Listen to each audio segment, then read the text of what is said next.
more of an art than a science. We'll get it.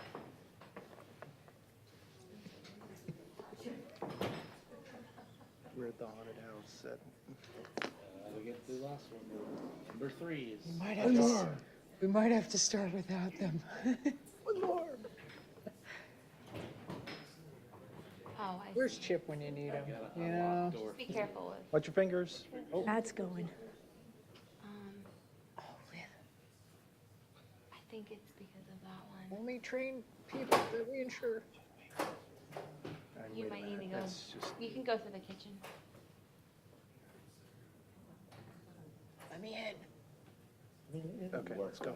They'll figure it out. All right, They'll figure it out. are we ready? Good evening.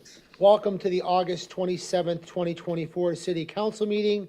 I am calling this meeting to order. It is 7 p.m. Thank you for joining us.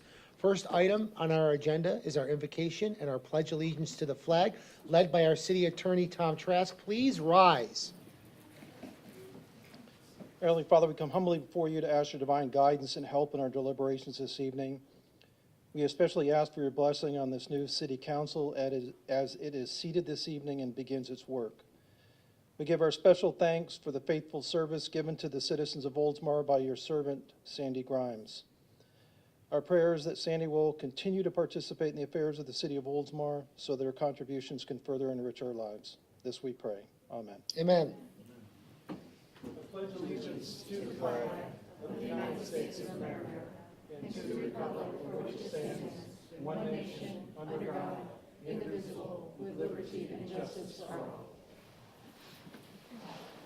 All right, first item on the agenda this evening is our open forum.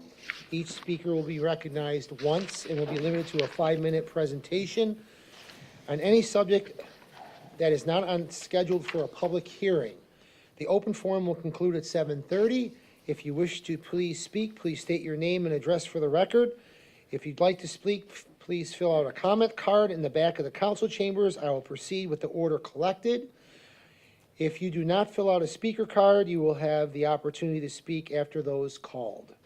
If you would like a member of the city staff to follow up on a comment or question made at the meeting, you may fill out a comment card with your contact information and give it to the city clerk. Comment cards are available at the back table in the council chambers. Completing a comment card is not mandatory, and the first person to speak this evening at the open forum is David Llewellyn. Hi, David. David Llewellyn, 212 Bengal Circle. As I understand, this is the only time to address any of the issues on the table. So my first issue is in the CRA library development. The city manager specifically said on a previous occasion that the developer was not going to build this site, and that is why it was being assigned to another company. And Lennar apparently was that other company, who has now walked away. And so one question is, if the designated developer wasn't going to build the project in the first place, and Lennar, who's pretty well known for building, has walked away from the project, shouldn't we know who's going to build it before we agree to another revision? The other thing is, there's an item of a clarification of a community building being only a pavilion.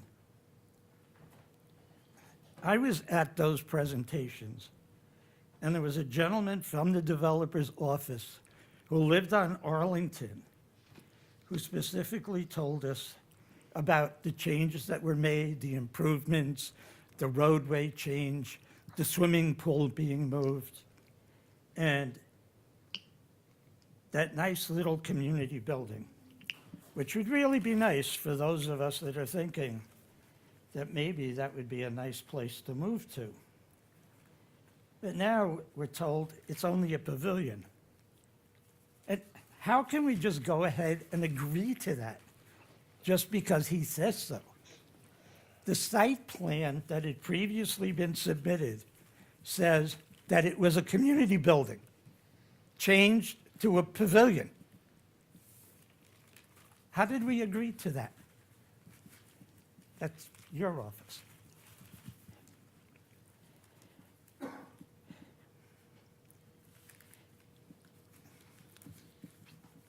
In the schedule agreement, right up at the top, is the issue of demolition of incomplete units if the developer fails to complete the project. I could imagine that being pretty close to the bottom of a list of schedule items. But when it's so close to the top, I really wonder if do we really have that fear? And if he's not going to complete a substantial portion of the project, then what in God's name is $50,000 going to do? There was a house down on Shore Drive East that was on a 2-lot parcel. And the owner was faced with the issue of having to tear the house down. 10 years ago, for a 3,000-foot house, it was $25,000. So what is $50,000 going to do today? And the bond is being made out to the HOA. The HOA is controlled by the developer until the project is completed. So the HOA, which is the developer, gets a bond made out to the HOA to tear down incomplete units. I don't know. I think I went to a different law school, Mr. Trask.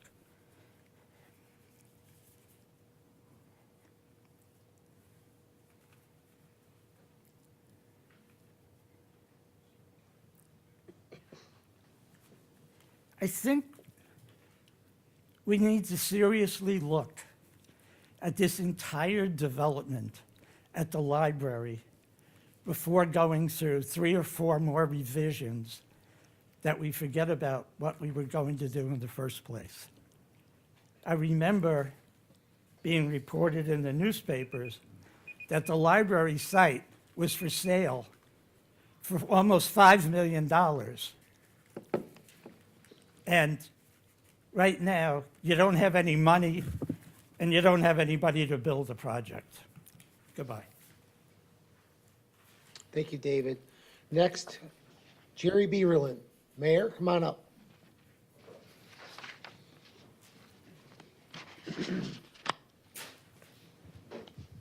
Acting Mayor and Council. Jerry Beaverland, 512 Pine Avenue South in the city of Oldsmar. I got 3 things. Tonight's going to be a changer for the history, the future history of Oldsmar. Could be. I have some things I'm going to say, and I'm going to say them. The first thing I'm going to tell you is you got an art show coming up. My brother's art is going to be in there. My son's art is going to be, my son passed away when he was 41. He was almost totally blind, and he was one of the most famous folk artists in the South. He was featured twice at the Kennedy Center in Washington, D.C., where my wife and he was up there while they give him honors. And very few people know this, that I am a wannabe artist. I'm not any good, but some of my works will be in this show, so this is the time you can be a critic, an art critic. Now so the show's coming up in September. And don't laugh at my art. All right. On a more serious note, what's going to happen tonight is going to affect the history of this city in the future. I've lived in this town for 58 years. I've been mayor going on 12 years, on the city council for 29 years.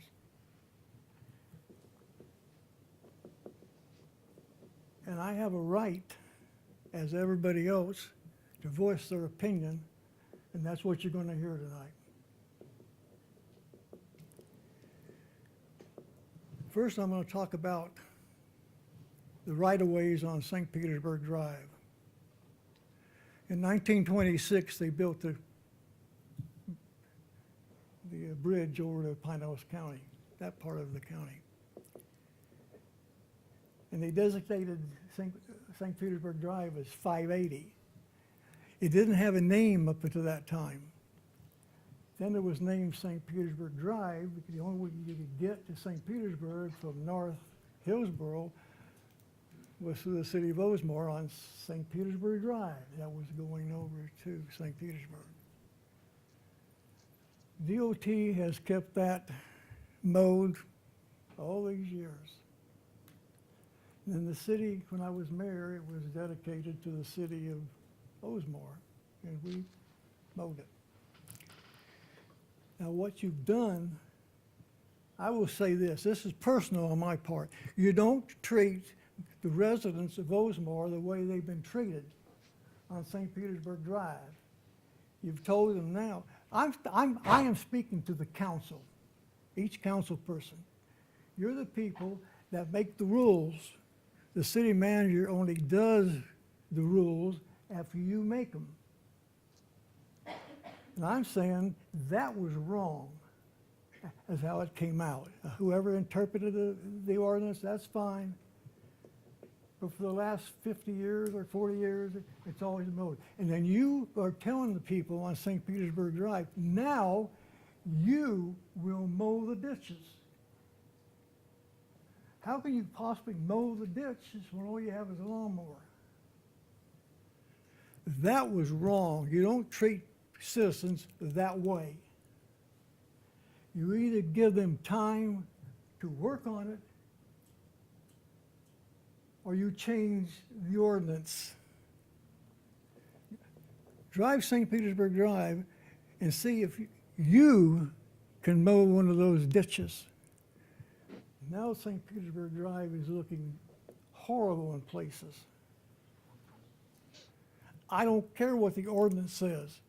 You people make the ordinances. You people can abbreviate the ordinances. At least give them a chance. You don't blindside them with a letter.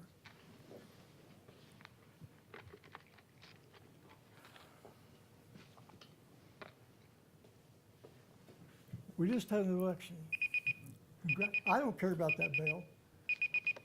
Congratulations for running. Congratulations for running. That's what makes democracy.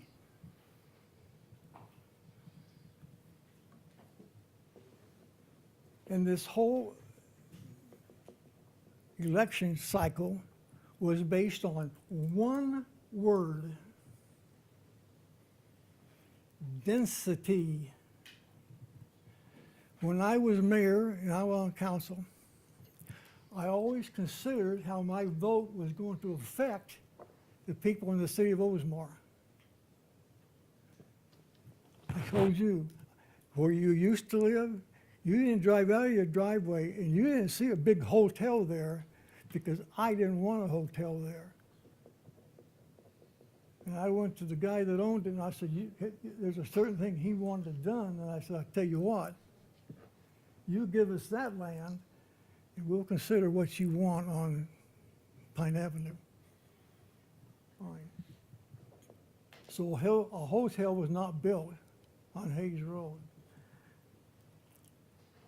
The preserve and the woods, big piece of land there, was going to put a shopping center, a small shopping center there. And that would have affected everybody, the residents on the north side of Tampa Road. And I said, that is not going to happen to those people. I went to that owner and I told him, give the land to the city. Okay. I made a deal with him and we got the land and that was never built.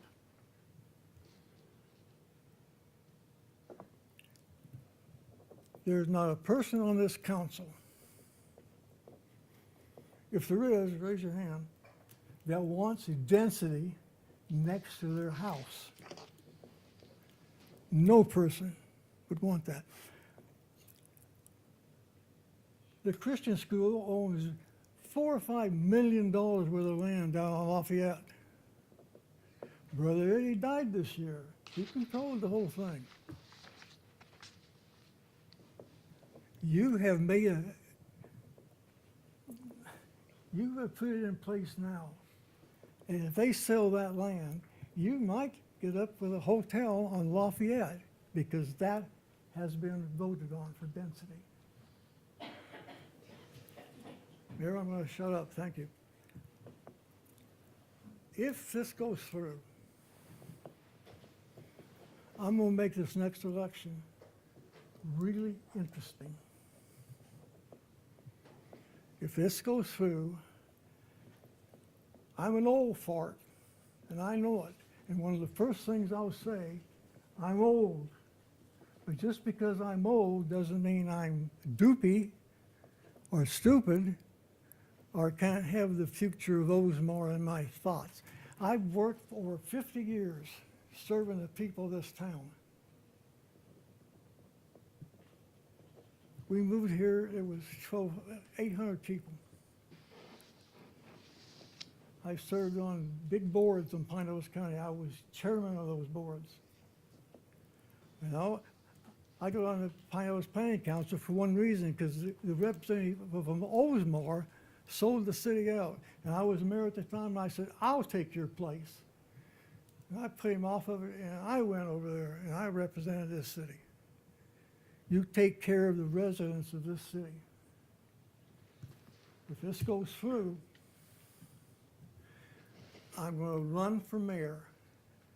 At my age, I won't win. That doesn't bother me. I've lost twice before. But I will run for mayor, and I will make that race very popular with the citizens of Oldsmar. You two probably ran partially because of density.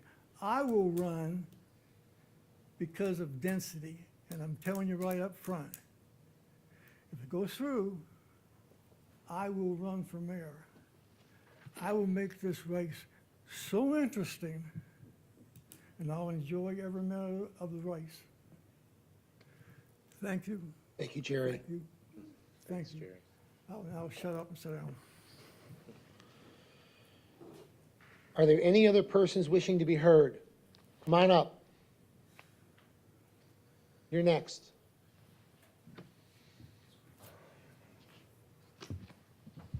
Name and address, please. Okay. My name is John Durrell. I live on Lemonwood Drive in Harbor Palms. I'm a real estate economist, and I love Oldsmar. I was born in Florida, and I lived all over the world, Japan, Korea, Virginia, Boston. But this is a special place, and I chose this place for my family. I love the area, I love the beaches, and I love the small town atmosphere that makes Oldsmar unique. We're surrounded by millions of people. We're the hub right here, and somehow, over the past 100 years, we've managed to stay at around 15,000 people. So when we talk about density and apartments and developments, even a few hundred, what happens with the flea market if they want to put 1,000 there? We're setting precedent tonight on if we want to be an apartment community, if we want to have more density, or if we want to maintain our unique character. I would like to see a better Oldsmar, not a bigger Oldsmar. I think we need to keep Oldsmar, Oldsmar. If people want more apartments and more development, Town and Country is right down the road. But we have a very special thing here, and let's not mess it up. Density for the sake of density is not strategic vision. Mr. Murphy was here 10 days ago. I was in Japan, but I watched him online, and he spoke about safety, because this really is a safety issue.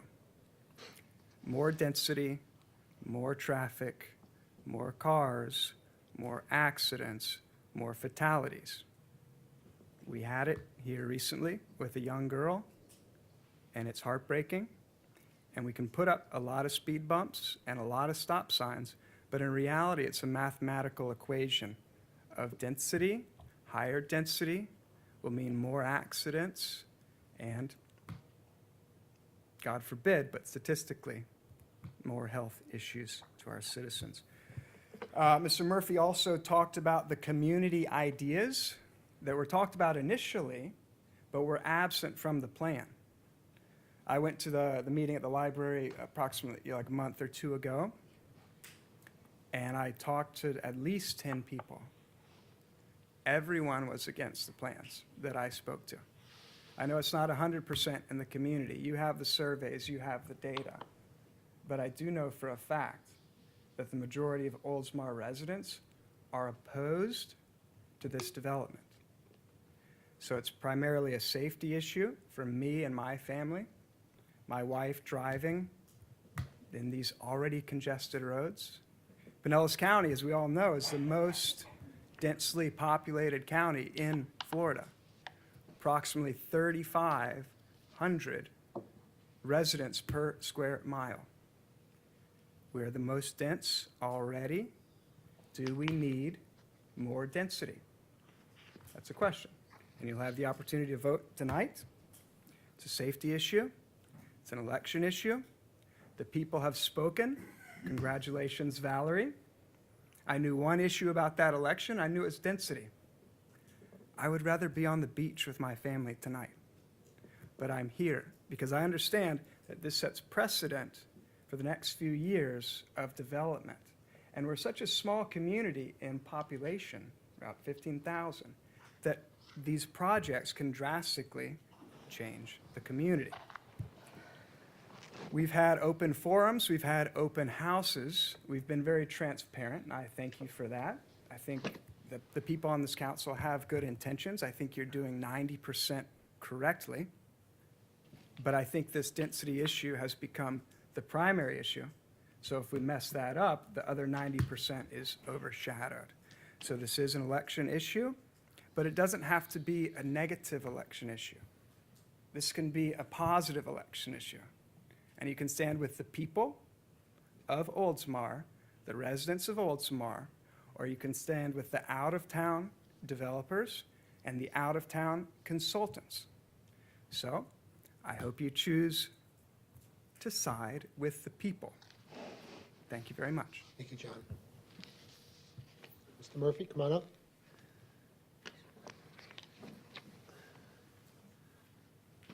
Hello, I'm TJ Murphy. I live at 301 Fairfield Street. I've been living here since 1982. I want to tell you, he's my favorite mayor of all times when I moved here 40 years ago, because he always put the people first, always has. And he was approachable, and whenever we had a problem, he went, investigated, and fixed it. This gentleman I've just become friends with, it was spot on. He just took the wind out of my sails about the safety. Ginger over here, her and I, with the Oldsmar school, came up with the walking school bus idea. This will be the third time I've approached council over the last year over this issue about safety, which the gentleman just mentioned. It's not if it happens, it's gonna happen. Children are gonna get run over and get hurt in this community, especially now that you voted to have a developer that's gonna add even more density than the other guy. So now, instead of having, 50 cars going down Dartmouth this weekend in one day, 50 cars now. So you had 500 more cars. They're gonna come down Washington and come down Park and they're gonna shoot down Dartmouth at 200 miles an hour to get to that light to escape, because no one in their right mind goes through Washington to go onto 4 lanes of highway going 60 miles an hour. None of us do that, okay? We all use St. Pete Drive and wait on that light that doesn't have a turn light, and we have to wait and wait and wait like 2 or 3 cycles. But I'm kind of getting off point. We'll deal with density later. I'm with you on that one. Let's talk about safety. This lady and I witnessed in this last year, 2 children almost got killed. By the grace of God, okay? Because they got away from a second. Why? Because they keep blocking the sidewalks. You know, all these guys that have all these businesses, lawn businesses and stuff, pull their trucks up and they got their trailers across and the kids can't. So what happened, and one of our children was autistic, because we have 2 on our walks, okay, which we had to disband the walks because of the safety issue. Now people are driving, is they came up, and when the owner came out and told them, I said, you know, we're here 10 minutes in the morning, 10 minutes, and could you just move your truck? Well, he refused, and he threatened to beat me up, right, Ginger? Okay, causes cursing and screaming in front of 5 and 6-year-olds. And, you know, I said, I'm not doing this like that. While that was going on, my grandson goes to go around the truck. And Ginger was standing there. How close did he get, Ginger? That close from getting run over, because the driver couldn't see him because the truck was there. Okay, and then over by my neighborhood, the same thing happened to the little autistic kid, because I don't know if you know about autism, they're very, very regimented. So he went, saw a blockage, took a left, and went out into the road. This is just unacceptable. And it's so fixable. Okay, it is so fixable. Okay, you get this, the code enforcement to write everybody a letter and post it and says, as of this date, if you block the sidewalk, you'll be issued a $500 fine. That's it, bottom line. Okay, park on your grass, whatever. Because the kids, on little 5-year-olds on their bikes, okay, or on, you know, they just need to be kept safe. Okay, and people who don't live in Old Oldsmar, if you see it in the morning, it's a hub of activity. There's got to be 40, 50 families on their bikes with their kids on their back, and their little ones are on the sidewalk because the parents are in the road because our sidewalks suck, but the little guys can handle it. Okay, this needs to be handled immediately. Okay, not some, and it's simple. Like I said, code enforcement. Then you give it to the cops. They issue the ticket. Make it stiff, $500 freaking dollars, because I don't know where these people. So the guy that we had the problem with, after he threatened us, he actually went to Ginger's house and was threatening. Okay, he's parking outside taking pictures. We had to call the cops. Okay, the cops were almost siding with the guy a little bit. And I said, were you crazy? And then they wanted to charge me because I made the kid step over his trailer hitch. You know, he had to be, you know, his work vehicle. So oh, you damaged my trailer hitch. If I was a younger guy, we would have needed the cop, because I'd have beat him right there. Because and he had a kid to go to the school. I said, do you not see the inherent danger in this? And he didn't. So if there's not an ordinance, if I'm reading this wrong, and if there's not a law, how hard is that to pass one, right? Let's get that done and instituted immediately. Because I don't want to come up here in 3 months after a kid is maimed or killed and just look at you and said, I told you so. I don't want to have to do that, but it's going to happen. And that's it. Thank you. Thank you. Is there anybody else in the audience that'd like to be heard? There's one more card. Bob wants to speak during the public hearing. Okay? All right, then I am going to close the open forum. Our first item on the agenda is the presentation of the Council Manager Award. The community minute. Community minute. Oh, I'm sorry, you're right. I'm not used to this, sorry. City Clerk, Kristen Garcia, Thank you, Community Mayor. Minute. Applications are being accepted for engravement on the Veterans Memorial Wall. This is an opportunity to honor a current or past resident of Oldsmar who served on the United States or Canadian military veteran and honorably discharged, or a son or daughter who died while on active duty in the military and whose parents currently live in Oldsmar. The application deadline is Tuesday, September 10th at 5 p.m. For assistance, please call the City Clerk's office or visit myoldsmar.com. Storm and hurricane volunteers. Volunteers are being sought for 4 opportunities, including be a social media ambassador, pledge to evacuate and learn to plan, assist with sandbags and or debris removal. And for more information, please visit oldsmarstrong.com. And lastly, there will be a public information workshop held on Thursday, September 5th from 6 to 8. If you can see the little bit of the details there. This will be at Tico Hall again on Thursday, September 5th, 6 to 8. You can meet with city representatives for a discussion workshop regarding possible traffic calming alternatives along St. Petersburg Drive west of Bayview Boulevard and safety improvements on SR 580 west of Lafayette Boulevard. And that's all I have. Thank you. Next item on our agenda is approval of additional new agenda items 2, 3, 7, 11, 12, and 18. I need a motion for approval. So moved. Second? A motion and a second. Any other discussion? No. All in favor signify by saying aye. Aye. Any opposed? Motion passes. Now we're on item 1, presentation of the council manager award for May, June 2024. And Vice Mayor Steve Graber, you're in charge.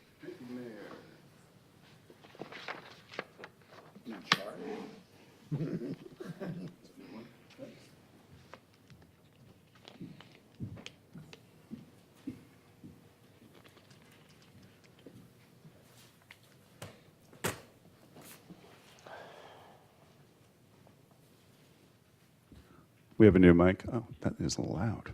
Good evening, everyone. Quite an exciting evening. Congratulations, Councilmember Tatazeski. Okay, I got it. Everybody got that? We're all good with Val, Councilmember Val. But I'm excited and honored tonight to present the Council Manager Award for May and June 2024 to my friend, Ms. Layla Holmesy.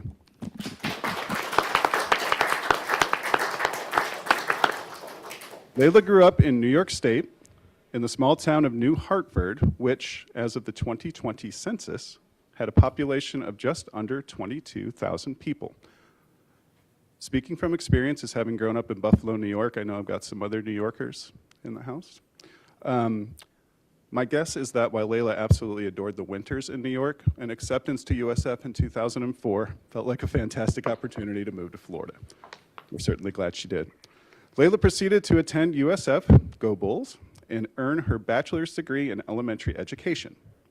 After graduation, Layla accepted a position for USF radiology at Tampa General. Then, trusting her sister-in-law's instincts, agreed to go on a blind date where she met her husband. They were married in 2012 and are the proud parents of 3 children. Layla told me that she and her husband started their family in Pinellas Park, but when it came time to move, they wanted to make sure they raised their family in a small town near the water. Well, one drive down Shore Drive here in Oldsmar, and the family fell in love. In Layla's words, quote, "We have been here for 7 years and love the small town feel, the dedication Oldsmar has to families, the parks, the amazing school system, and how the community comes together through all sectors to keep the community safe, warm, and welcoming," end quote. As I mentioned, Layla and her family have lived here in Oldsmar for 7 years. Once they arrived, Layla took her experience volunteering in other communities and thankfully brought it here to Oldsmar. Ever since Layla was young, she has always served others. In her words, she was born with a heart to serve. Beginning at a young age, Layla became a reading tutor to young children, learning how to read, and also spent her time volunteering at her home church. Since arriving here in Oldsmar, Layla has continued that work through countless hours of service to the citizens who utilize Oldsmar Cares, to the students who attend Oldsmar Elementary, to the members of our community who attend services at United Methodist Church, and to the children and parents who participate in everything that Opal Theater presents throughout the year. Layla told me that she and her family are very blessed to live in Oldsmar with the many opportunities to serve. She takes pride in serving the city and the people so that they can feel a bit more safe and comfortable. In addition to receiving this award tonight, Layla's husband and children have also received the gift of service, and they all volunteer at United Methodist, Opal Theater, and Oldsmar Elementary. In Layla's words, their service brings them joy and happiness, but also introduces them to so many people within the community. When I called Layla to let her know she was winning this award, I told her the story of Dr. Kelly O'Brien receiving it. I said, "I called Kelly, and she said, 'Thank you, but for what?'" Layla laughed and said, "Yeah, I'm wondering the same thing. For what?" I explained that we try to highlight people in the community who spend their time giving back to everyone, children, teenagers, adults, and senior citizens, but who may not know if anyone is noticing because it's just what they do. Well, Layla, I know that I and the other members of council certainly have noticed. I will end with two quotes Layla provided to me as part of tonight's presentation to help illustrate why service is such an important and impactful part of her family's life. The best way to find yourself is to lose yourself in the service of others. It's a quote by Mahatma Gandhi. And those who are happiest are those who do the most for others, which is a quote from Booker T. Washington. So Layla, on behalf of the mayor, the city council, and the entire city of Oldsmar, I want to say thank you for all the work you have done and will continue to do for all of us who call Oldsmar home. Tonight's award is well earned and long overdue. Congratulations.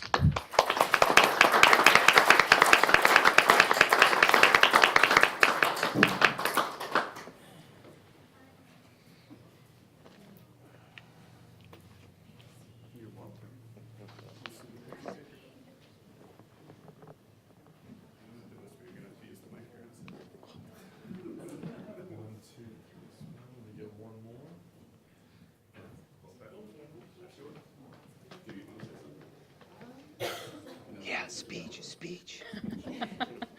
Hey, hello, hi. I just want to say thank you for this beautiful award. It means a lot to me. I have just always had the heart to serve, and like he said, I do it just because I see a need, especially people in need, community in need, and I just jump on it and have at it. And I am very, very honored to be recognized, and I appreciate it. Thank you.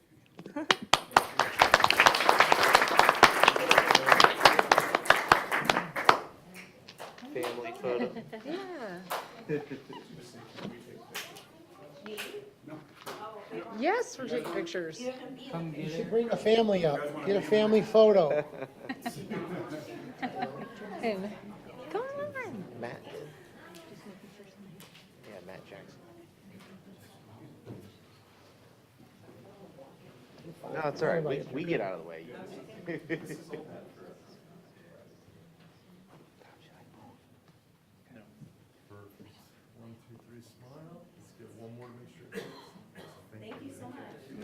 Congratulations.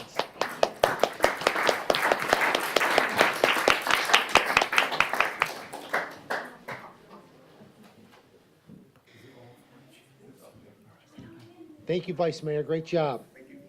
All right, next item on the agenda is the presentation of public comments and revised, Nope. no, Nope. I'm ahead, sorry. Number 2, presentation of the Tampa Bay Regional Planning Council Future of Region Awards for Natural Resources and Environment, and our city manager Felicia Donnell will introduce that. Thank you, Mayor. I would like to ask Ashley Painter up to the lectern to present the award. Hi, thank hi, you. Ashley. Microphone. Back in May, we got an award at the Tampa Bay Regional Planning Council's Regional Resiliency Conference for the future of the Bay for our Save Our Bay program. For you guys that don't know, hopefully you all know about our Save Our Bay program. This was started in 2021 with our vertical oyster gardens that are out at the pier at Ari Olds Park. We also have a citywide tree inventory, and then this year we launched a program called Tea Time for Science, where we look at soil health across the city and how that affects our climate.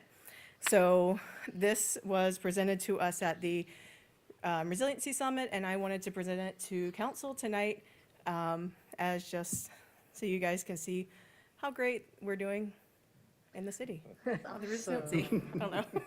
All right, well, can we all come down and take a picture with you, please? Sure. Let's all go down, council.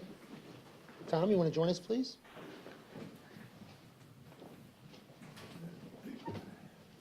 I will note the last time the city won a Future of the Region award, it was for our reverse osmosis water treatment plant, and that was for resiliency 2013, I think, is when we actually got the award. But yeah. Oh, yeah. Sustainability. Let's go. Yeah.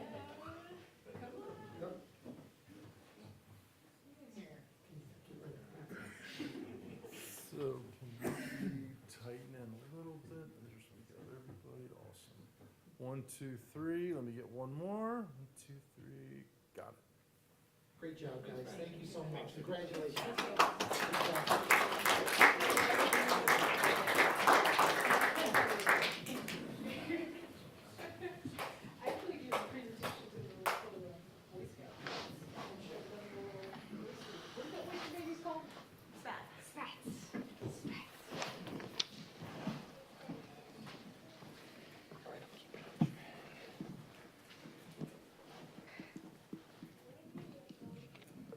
All right, thank you again. Next item on the agenda is the Community Development Redevelopment Agency. I will open the Community Redevelopment Agency portion of the meeting. First item on the agenda is item 3, and that will be taken care of by our city manager, Felicia Donnelly. Thank you, Mayor. Item number 3, presentation of the public comments and revised essential terms of a proposed development agreement between Devon Rushnell LLC and the City of Oldsmar for city-owned property located adjacent to the public library, and further direct the city attorney to draft the revised agreement. The city owns approximately 9.446 acres, more or less, of property, which includes the city library and other parcels between St. Petersburg Drive, State Street, East Arlington Avenue, located in the community redevelopment area. On October 6, 2020, the city authorized the city manager to enter into discussions with Devon S. Rushnell LLC for the purpose of negotiating a development agreement for the city-owned property with the intent of selling 6.2 acres of the parcel for the purpose of developing the site with a mixed-use development containing 82 residential townhomes, 18 of which have a live-work component. The city's Land Development Code, Section 14.7, outlines the process for the negotiation and execution of development agreements. On July 19, 2022, the City Council approved the initial development agreement with Devon Rushnell. In December 2022, an amended site plan was reviewed by the City Council. Open houses were held in January 2023. The proposed amendments were reviewed by the Planning Board, and Development Agreement 23-01 was subsequently approved by the City Council on April 4, 2023. Since then, Devon Rushnell has completed preliminary engineering and submitted for infrastructure permits. In January 2024, the City Council approved assignment and assumption of contracts from Devon Rushnell to Lennar Homes LLC. In February 2024, the City Council approved an accompanying amendment to the real estate purchase and sale agreement. The assignment was not executed. Through the assignment process, it was recognized that some amended or revised terms in the development agreement are necessary at this time. The below described site revisions were determined to constitute material changes and therefore required to comply with Section 14.7 of the Land Development Code, triggering the initial development agreement approval steps and a revised development agreement. The revisions and additions are proposed as follows. Number 1, the city manager will have the authority to extend the development agreement for a period of up to 180 days administratively. Number 2, a new Schedule H is provided to clarify a more defined schedule. Number 3, a new site plan is presented clarifying a pavilion instead of a building and to provide building number identification. Number 4, the homeowners association documents for the property will provide for the demolition of any partially completed building or structures on 30 days notice to the builder if any building has not had an inspection for 6 months.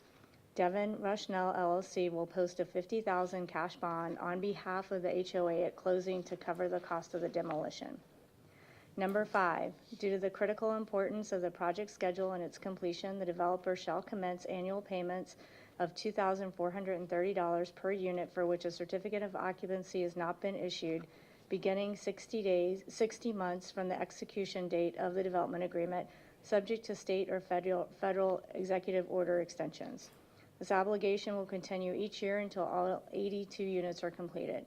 On each anniversary of the development agreement execution date, the remaining number of units without a certificate of occupancy will be determined, and the corresponding payment amount will be calculated and rendered accordingly.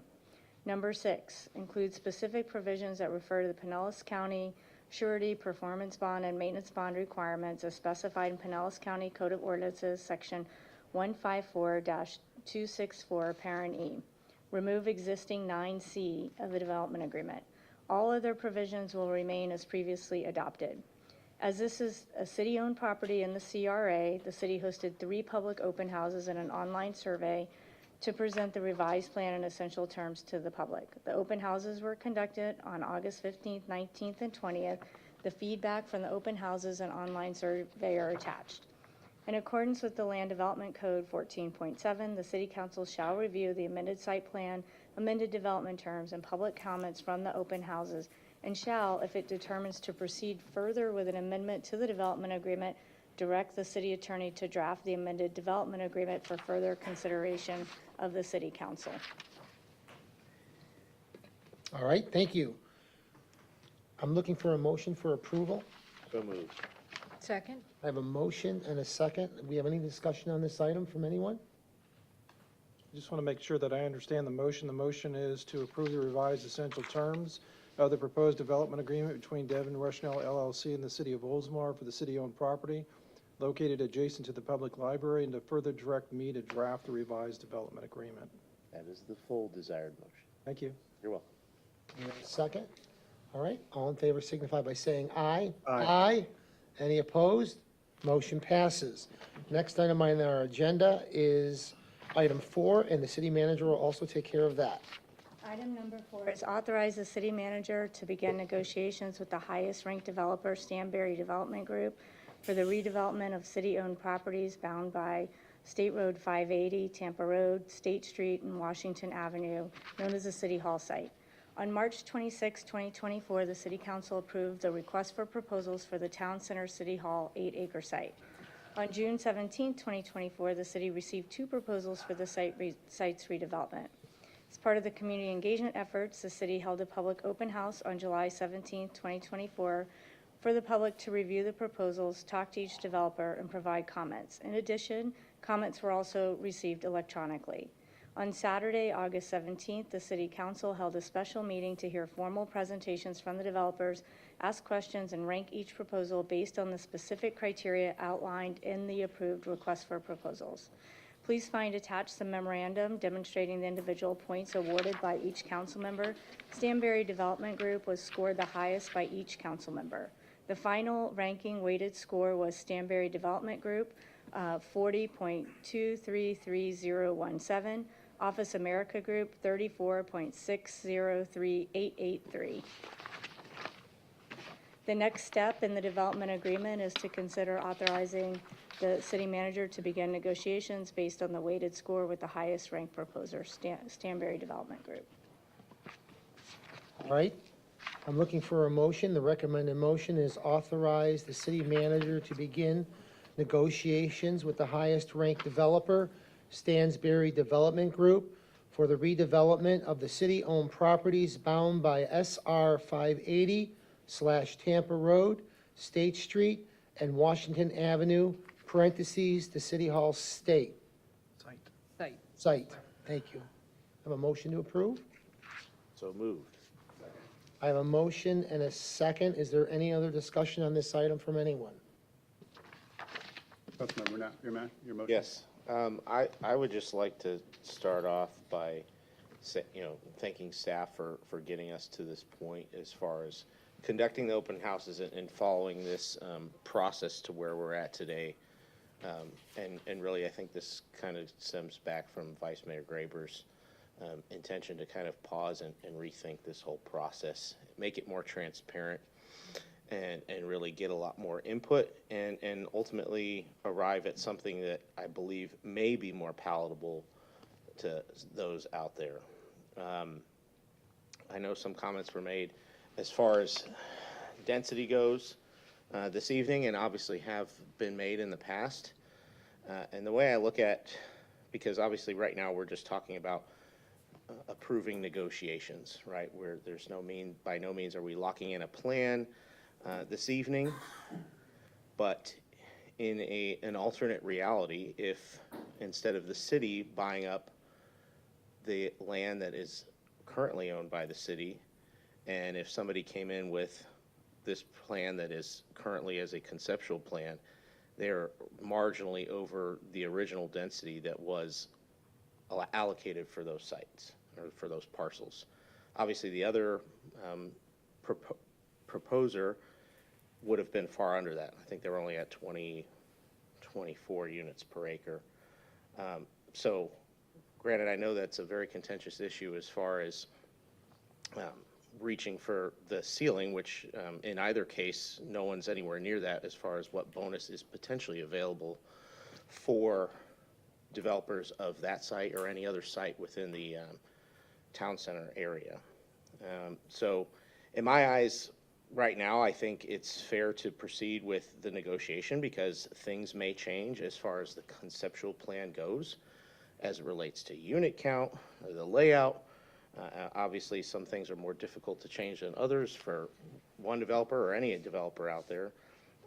So I have high hopes that we will continue to see improvements and get additional feedback from the community as it relates to ultimately getting something that will be as exciting as possible for all.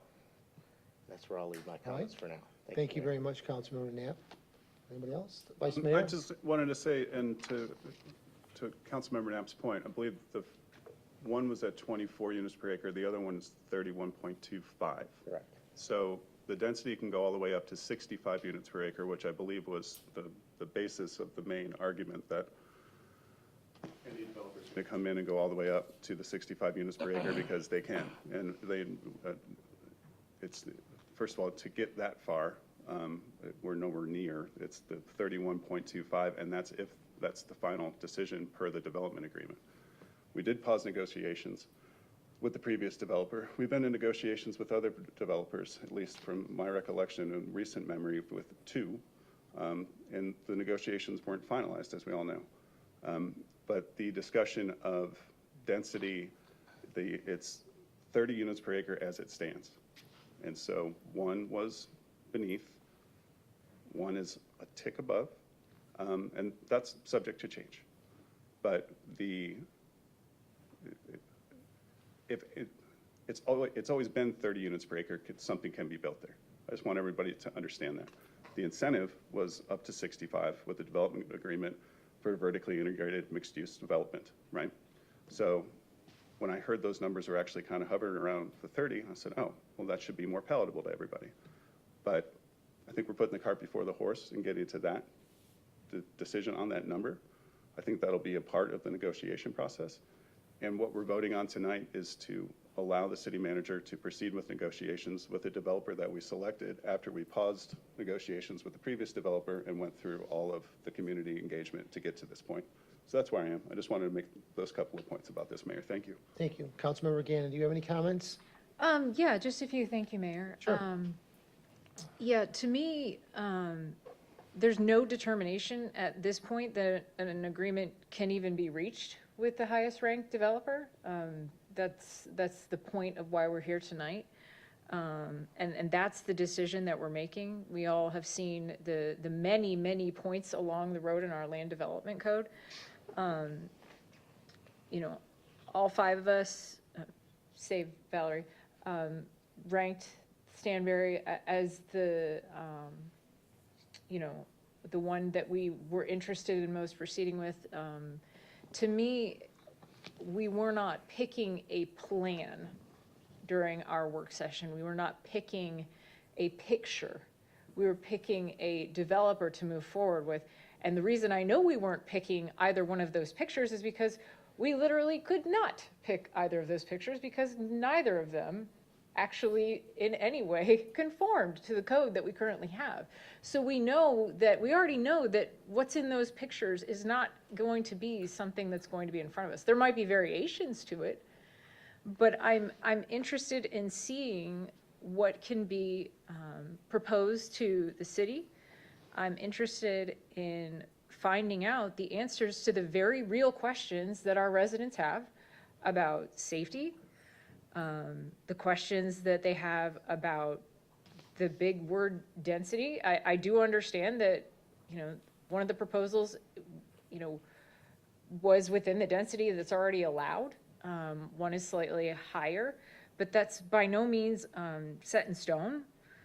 You know, if I've learned anything from going through this multiple times is that we have to let it get to a point where there's something that we can give our residents to give us feedback on, something we can give a yes or no vote on. And right now, all we have is an idea of a developer that has a vision that meets more of the criteria that we had set forth as a city, as our residents had let us know during multiple open houses, than another developer did.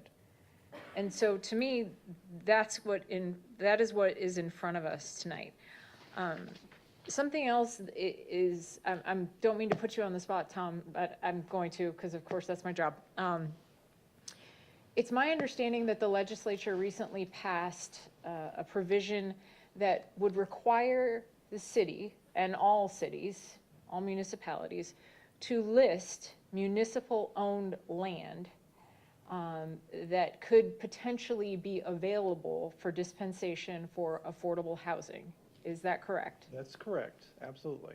Okay, so we as a city have land that we could potentially be required to list as owned property that the state might then tell us what we can do with it.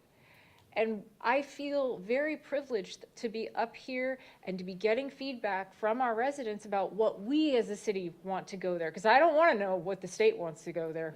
I don't. I really don't. We want to make this decision together. You know, I know it's going to go on a list. I hope they don't pay attention to us on the list. But that's a very real consideration because past wisdom of past mayors in purchasing some of this land gives us an amount of control over what goes there. And I think it's important that we pay attention to what's going on at the state level, most importantly, what's going on with our residents, and that we continue to keep people involved. But at this point, I feel like the precedent that we're setting is if you want to move forward with the city of Oldsmar in developing anything in our city, you will be subject to a massive public process, multiple rounds of public engagement, scoring on dozens and dozens of criteria. You will have to answer to the citizens of our community in an open house style format. You will have to be here for meetings, for workshops, and whatever is necessary so that we can get the balance of the questions answered and we can make decisions with the information. Right now, we don't have all of the information, and I want more of it from negotiations. I want our city manager to tell us after, you know, whatever time it takes, you know, here's what they're willing to do, here's what they're not willing to do. And then we can make a decision and move forward from there or not. So that's where I stand on this particular item. I thank everybody who came out tonight to continue to express their concerns because the developers watch these meetings or are here. We hear what you're saying, and it's important that we keep those considerations front of mind. It's also important to me that we don't think of ourselves in a vacuum. You know, we are subject to a lot of different state movement that is not necessarily in our control. And so it is important to me that the city have as much, and the city's residents have as much input on this as possible. All right, thank you. Thank you, Mayor. Councilmember, do you want to add anything at all? Yes, I would.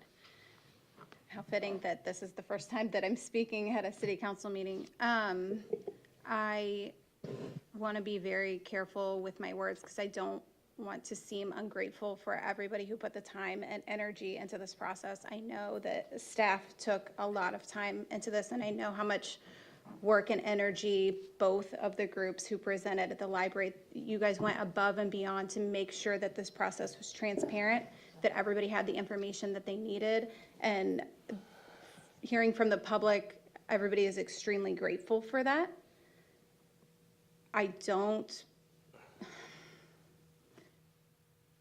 The project as it stands is over the normal allowed density.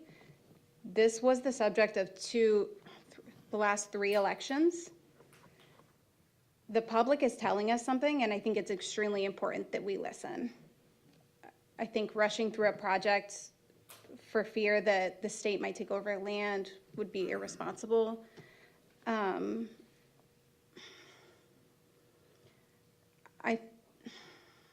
I just hesitate to move forward with a project that I already know there is significant public disapproval of. I understand that it can change and shift, and there will be negotiations going on. And the developer is here tonight, so I hope that they take these words seriously. It's extremely important to the people of Oldsmar, the height and the density of your building for apartments. They care, they will show up to your meetings, they will picket your, whatever you build there if you push forward something that they do not want. I've talked to hundreds of people, and they don't want high-density apartments. That's all. Okay, thank you. I just have a couple comments. Stan Berry is here. I just wanted to say one thing. Thank you so much for spending 6 hours with us on Saturday. That was a long meeting, and I just wanted to say thank you for that. One major thing I'm really happy about is GAI has done. They did a great job. I didn't have an opportunity to thank them for all their hard work, and especially city staff for what they did to get to this point in our process. Both developers did a fantastic job, and I have a little question off of what Katie said. It's in our CRA, so the state can't take over our property in the CRA. It would have to expire first. Am I wrong? Yeah, no, it doesn't matter whether it's in the CRA or not in the CRA. So if there is a direction from the state, our community redevelopment agency is not going to control over what the state is telling us to do. Okay, thank you. And then the other question is, when we did that, when the legislative did pass that, we did give them a couple lists. We had a property over on Racetrack Road, the borrowed pits. We had a little space up there, a piece of property. Didn't we give them a list of properties that were available for them? We've been giving lists for several years. I'm not sure exactly where the property's located. I'm not responsible for that. And I'm sure the city clerk can find that out for you. Okay. Thank you again to everybody. This is a really touchy subject with the citizens of Oldsmar. And I believe at this point in time, we do have a motion on the floor from Councilmember Knapp, and we do have a second by Vice Mayor. I would like to take roll call on this item unless there's any other discussion by any other council member. I would just like to point out one final thing is that what we're voting on tonight by no means guarantees anything will happen. It also is one of very many more steps that will take place with bountiful opportunities for the public to provide input both at council meetings and at open house type meetings. We will listen to those types of things. We also have to be pragmatic in what decisions are in the best interest for the city of Oldsmar as a whole. And that's what I believe Mayor Beaverland was preaching. So that's all I will Well, leave with. and thank you, because it was during that 6-hour workshop that we all had, that we all were involved with, it was very clear that this is the beginning process of this. There's a long road. It's not, this is just the beginning. It could be another 2 years by the time we get all the open houses done, everything completed. It's just the beginning, so that the developer that has spent time and money into this project with city staff, GAI, meeting with them, this is like Councilmember Knapp said, this is just the beginning. All the citizens in the city of Oldsmar will have plenty of time to speak their voice, plenty of times. All right? Mayor? If I could Yes. just add just one more thing. I'm absolutely not advocating for rushing through anything due to a state mandate. I just want to make sure that everybody is aware of that. And then I think you are correct, Mayor, but I think one of the developers that actually was Stanberry worked on a project for a decade. Didn't they say it was 10 years that Yes. it took them from start to finish? New But- Jersey. Yeah. But, this is by no means a quick process, and this is by no means what is going to be built. And Tom's making a funny face. Was there something else did I say something wrong? You want to say something, Tom? No, there was, no. Okay, I just want to make sure that I didn't say anything wrong. Well, we just, need to be clear that the list for affordable housing is just a list. Right. And it's a list that would allow a developer to come in and develop it as affordable housing. Without versus versus the state pushing us or telling the city of Oldsmar, you have to build that affordable housing. Right. The state would have the developer do it without our, It would allow for certain things to take place on Right. certain properties, including affordable housing, but it Right. wouldn't be us doing it, it would be a developer doing it. so it wouldn't be according to our big 17-step transparent process that we've fought really hard for. It- We don't know. We Well- don't know what, state statute-wise, what will happen. Okay. So, Thank but you it for is a that. concern, obviously, Yeah. yes. Okay, thank you, Mayor. Thank you. This is a very touchy subject. Is there any other comments by anyone? All right, roll call, please. Yes, Mayor. Councilmember Graber, Yes. Councilmember Tadazowski, No. Councilmember Knapp, Yes. Councilmember Gannon, Yes. Mayor Saraki, No. Motion passes. We are going to move on. And I'm going to close the redevelopment agency portions of the meeting and return back to the regular council meeting. Next item on our agenda is the city clerk will be reading the consent docket. Thank you, Mayor.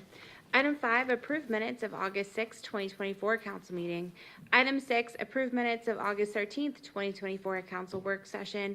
Item 7, approve minutes of August 17th, 2024 council special meeting. Item 8, approve payment to legal counsel for July 2024 legal services. Item 9, approve and authorize work order number 1 with Black & Veatch to provide a water system maintenance assistant services for the reverse osmosis water treatment plant per General Engineering Services Agreement 2023-002 RFQ. Thank you. Does anybody wish to pull anything from the consent docket? No. All right, then I'll entertain a motion for approval. So moved. Second. I have a motion and a second. Any other discussion on the consent docket? All in favor signify by saying aye. Aye. Any opposed? Motion passes. Next item on the agenda is the city attorney, Tom Trask, item number 10. Thank you, Mayor. This is item number 10, the public hearing and first reading of ordinance 2024-10. I'll read that ordinance by title only. Ordinance 2024-10, an ordinance of the City of Oldsmar, Florida, to amend Section 14.1.6 of Article 14 Supplemental Regulations, amend subparagraph 4 of Section 5.1.7 of Article 5 Zoning Regulations, and Sections 15.3.1 and 15.9.1 of Article 15 Design and Construction Standards of the Land Development Code of the City of Oldsmar, to provide for the placement of fences and docks and drainage or utility easements and rights-of-way, providing for conflict, providing for severability, providing for codification, and providing for an effective date of this ordinance. That was the first reading of ordinance 2024-10 by title only. I believe Mr. Jackson is going to make a presentation. Welcome. Thank you for being here. Thank you. Good evening. Matt Jackson, Planning and Redevelopment Department, Principal Planner. The item before you tonight is to discuss drainage easements with city case number CA 24-06, a text amendment to our Land Development Code. So the current Land Development Code regulations under Section 5.1.7, fences and walls, prohibits the placement of fences within drainage easements to ensure unobstructed water flow and effective drainage. Section 14.1.6 of the Land Development Code docks and boathouses includes provisions for dock placement. However, the code is silent regarding the placement of docks within a drainage easement. To address both situations, city staff initiated a code amendment to permit fences and docks within drainage easements subject to certain review criteria. So in the first instance, before you is shown a residential single-family home piece of property. As you can see, there's a 10-foot drainage utility easement highlighted in blue. Right now, as the code is written, if a property owner wanted to place a fence in this area, they would not be allowed to, precluding securing that area. This example shows a home on the waterfront, and if there was a drainage easement to the rear of that property and they came in to place a dock with a portion of that dock going from the water toward the home, they would not be able to put that dock walkway within the drainage easement. So this is a request for a text amendment to section 5.1.7, fences or walls, to allow fences and drainage easements in sections 15.3.1 and 15.9.1, design and construction, allowing fences and docks in drainage easements subject to review criteria. In section 14.1.6, docks and boathouses by adding subsection 14.1.6.2, drainage easements to allow docks and drainage easements subject to review criteria.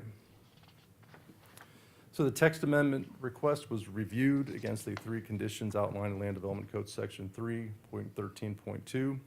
The first condition is that the amendment complies with the comprehensive plan and advances the purposes of the Land Development Code. The permitting process will ensure that fences or docks are installed in a manner that does not obstruct drainage. Property owners shall adhere to guidelines set by the Public Works Director or their designee, ensuring that any fencing or docks installed do not impede the flow of water or cause flooding. The second condition is that the amendment will contribute to promote the community welfare. Again, just allowing fences or docks and drainage easements is going to balance the needs of the property owner to secure their property and privacy with maintaining effective drainage easements. And the permitting process will ensure that fences or docks do meet those specific standards and are maintained, educating homeowners about the importance of proper drainage. And then permitting the fences and docks and the drainage easements will allow property owners full use of their property. The last condition, the amendment will not grant a special privilege to an individual property owner. This is not the case, as the main purpose of the amendment is to allow all property owners within the city to place those items in drainage easements and to request permission for the fences or docks within the easements, subject again to the review criteria. And all applications for fences or docks proposed within the drainage easement, again, will be reviewed by the Public Works Director or their designee. And the review will ensure the proper location of the fence, access to the easement is maintained, and that fences or docks may be removed in the event there are negative drainage impacts. As far as the planning board recommendations, the planning board met on July 10th and recommended approval of the proposed text amendment, requesting clarification from city staff on the permitting process and securing gates and easements. The proposed permitting process will allow city staff to evaluate fence placement, ensuring that fences are not installed in areas where they could cause any drainage problems. In some places, fences will not be allowed as they may impede maintenance, access to easements, particularly near the Unit 11 ditch, which I learned today was between Bayside Meadows and Harbor Palms, and the Golair ditch, which is between Bayside Meadows and Golair. Gates also have been required by staff per the Land Development Code for years to allow the city and utility personnel to use these easements. The intent is to help prevent the need to remove a fence in order to address any utilities. If issues or flood complaints arise, the city always has had the authority to remove fences to maintain utilities. The code just clarifies this authority. All right, so based on this, and the review against section 3.13.2, standards for approval, staff recommends that the city council approve ordinance 2024-10 to amend section 5.1.7 of the Land Development Code to allow fences and drainage easements subject to review criteria, and amend sections 15.3.1 and 15.9.1 of the Land Development Code to not allow any structures except an approved fence or a dock and a drainage easement, and amending section 14.1.6, docks and boathouses by adding subsection 14.1.6.2, drainage easements to allow docks and drainage easements subject to review criteria. At this time, I would ask that the staff report be accepted into the record, and I'm happy to answer any questions, and also have the Public Works Director, who is an expert on drainage functions. Great job, thank you. Any questions for staff? Nothing? All right, great job. I'm going to open up the public hearing, and we do have someone that would like to speak. Bob Harvey, do you want to come up?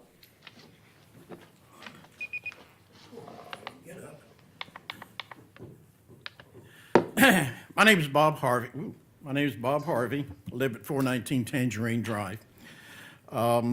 I have this particular item about fences is near and dear to my heart, as Mr. Trask knows. I have notes, and I'm going to try to stick to them, because if I don't, I'll go off the deep end.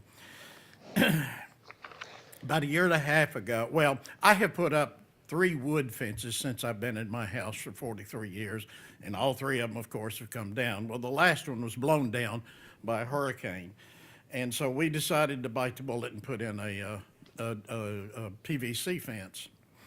And let me tell you, you have to save your money if you want to put in a PVC fence. Anyway, so I went to a company to contract with it, and the first words out of the company's mouth was, "You know, your permit's going to be denied." Huh? Well, this is Oldsmar, and Oldsmar denies all permits in drainage easements. Well, okay. Well, anyway, to make a long story short on that, they had to go through it 3 times. Finally, on the 3rd time was allowed, thanks to Tatiana. and Tatiana.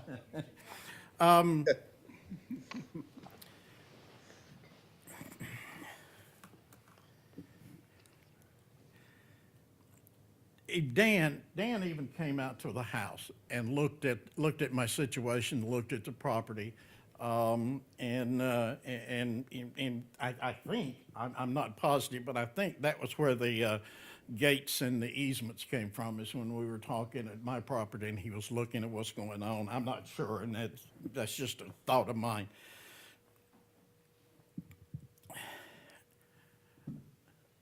When we put the fence up, I had neighbors on either side. Oh, and by the way, he told me, that's when he put the thing came up, but see, I told you if I don't read, I go off to him. That's where the gates came up, and I agreed to it voluntarily. I said, yeah, I'll put gates up there, and I'll, accept the expense that goes along with it. Well, we put the fence up, and neighbors on both sides expressed concern about the gates, because they said, now you're giving another access to our backyard without us having anything to say about it. Okay, I'll just put a lock on it. No problem, I'll just put a lock on it. So, let me get my thoughts together. When that happened, then it came up before us, the planning board. And a couple of things that I had not even thought about was the fact that there always had to be access to the easement. And in the back of my house, I have both a drain and a spectrum box in my house. And so, I've always had people coming in and out of my yard.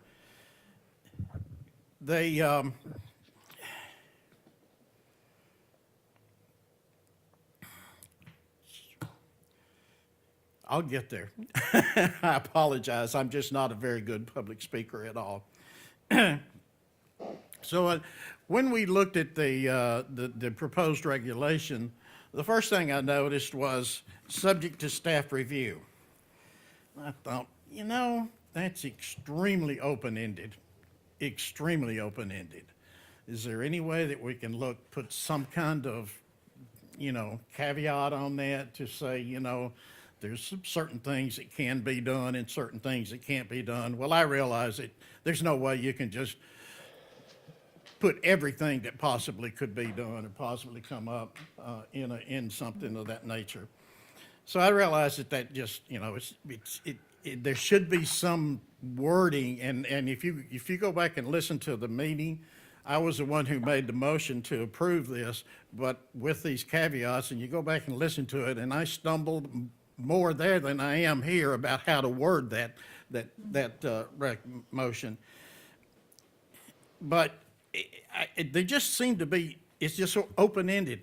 Now, I think one of the things an example of that, by the way, I meant to say, I want to give staff credit, and I want to brag on staff, because they they realized that this was a problem to residences, and they're doing something about it. So I am not at all opposed to what's going on here, especially since I got my fence.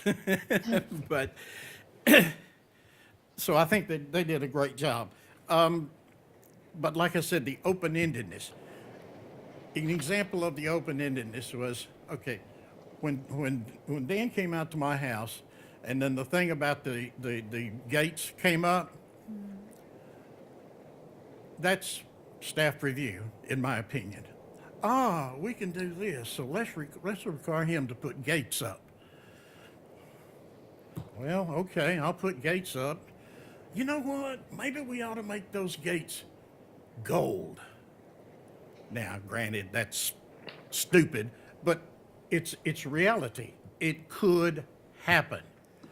And I think there needs to be something that just says it's within reason. The other part of it was that I had never realized was that, you know, if they can't get access, they're authorized to rip the fence down to get into it. I always knew that I couldn't deny access, and I never have, but it never hit me that they could, because my gates were never locked. You could just come right on into the front through the yard and get back to where you're going. But now it's locked. Now I've got new gates up front, and I can lock them, and I do like to lock them now. And then I've got gates back here, and I can lock those. So what happens when I'm not home and there's an emergency with the cable, which happens quite a bit? I have a lot of cable people in my backyard. What happens? And they can't, it's locked. They can't get through. They're authorized to rip it down. I'm wanting to know if we can make a suggestion that if something like that happens where they can't, you know, the homeowner's not home, they can't get into the easement, if there's something that can be done to say, you know, the least destructive way of getting into the easement. In other words, yes, you're authorized to rip the fence down, but is it possible that you could go over and clip the padlock and get in that way? You know, I mean, it's just it's like money, you know, and I'd much rather replace a padlock than a gate. So anyway, that's basically it, I think. Let me check my notes and make sure that I've got everything. Yeah, say the least destructive thing, and yeah. All right, well, thank you very much for coming out tonight. I'm sorry? I said, thank you very much for coming out tonight. Thank you for letting me listen to me ramble. You're always welcome. Thanks, Bob. Thanks, Bob. All right. So, Public comment. anybody else for public comment? All right, then I'm going to close the public comment. I need a motion for approval. So moved.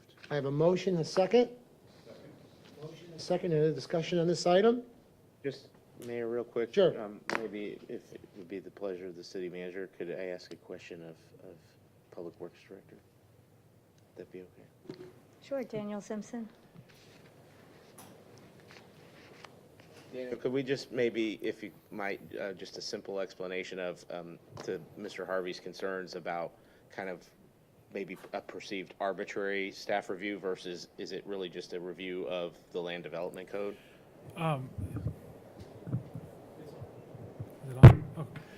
So it's more the, sorry, I'm tall. So tall. Yeah, Daniel Simpson, Director of Public Works.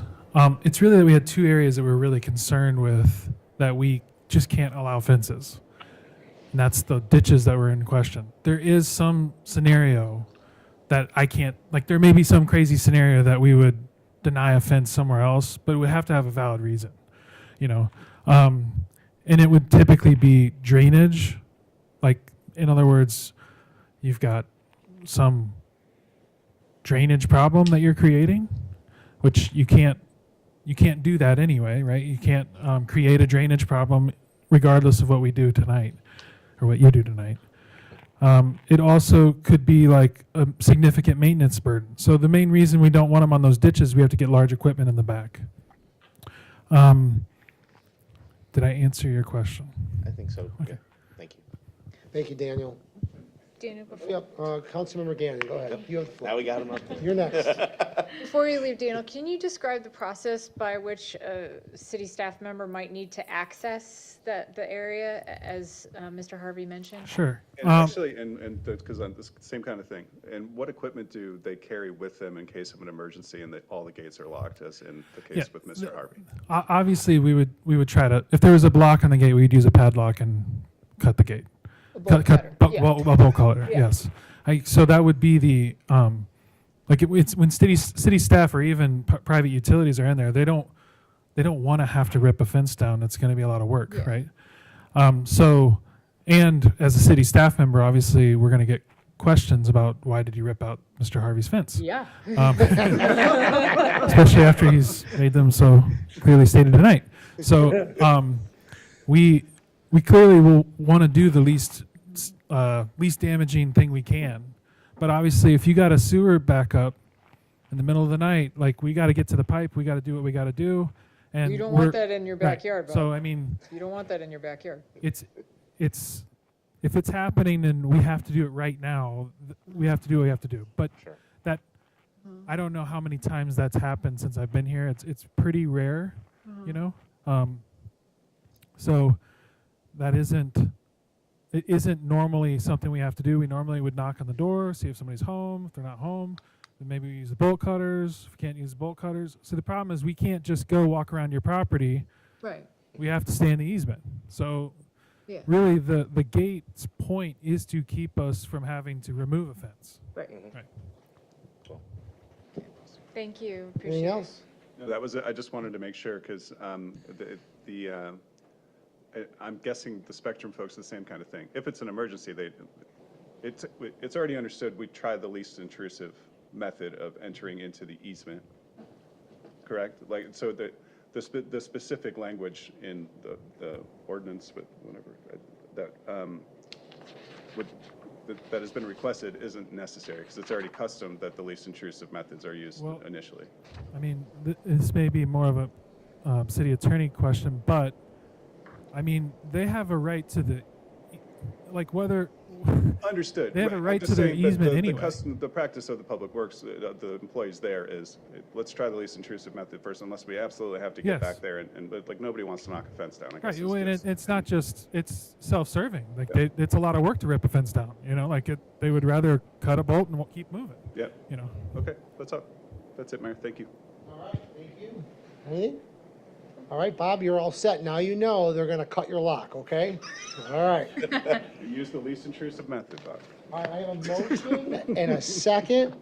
We got discussion, anything else? All right, roll call, please. Vice Mayor Graber, Yes. Councilmember Tadazewski, Yes. Councilmember Knapp, Yes. Councilmember Gannon. Yes. Mayor Saraki. Yes. Ordinance 2024-10 passes on a first reading with 5 votes for and 0 against. Tom, item 11. Thank you. This is Resolution 2024-31. I'll read this resolution by title only. It's very brief. Resolution 2024-31, a resolution of the City Council, City of Oldsmar, Florida, creating a library materials reconsideration committee and providing for an effective date hereof. That was reading of Resolution 2024-31 by title only. I don't know if Ms. Hurley's got any presentation to make tonight. I guess not. So your staffing explains what this resolution is all about. All right. I need a motion for approval. So moved. Want a second? Second.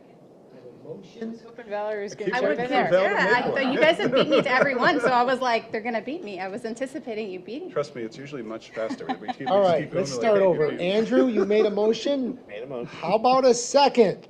Second. Yay! On the board. All right. Any discussion on this item? Yes. Okay. Yes, so I read through this. I think it's great. The only thing I noticed that was not added in here, and I'd like to propose that language would be added, would be possibly a limit to the amount of times a single material could be challenged within a time period. For example, a year, potentially 2 years, something to that nature, so that this board is not meeting over and over again to address the same work. Yeah, I agree. I don't know if that language was in the original resolution that we passed last time. Is this one?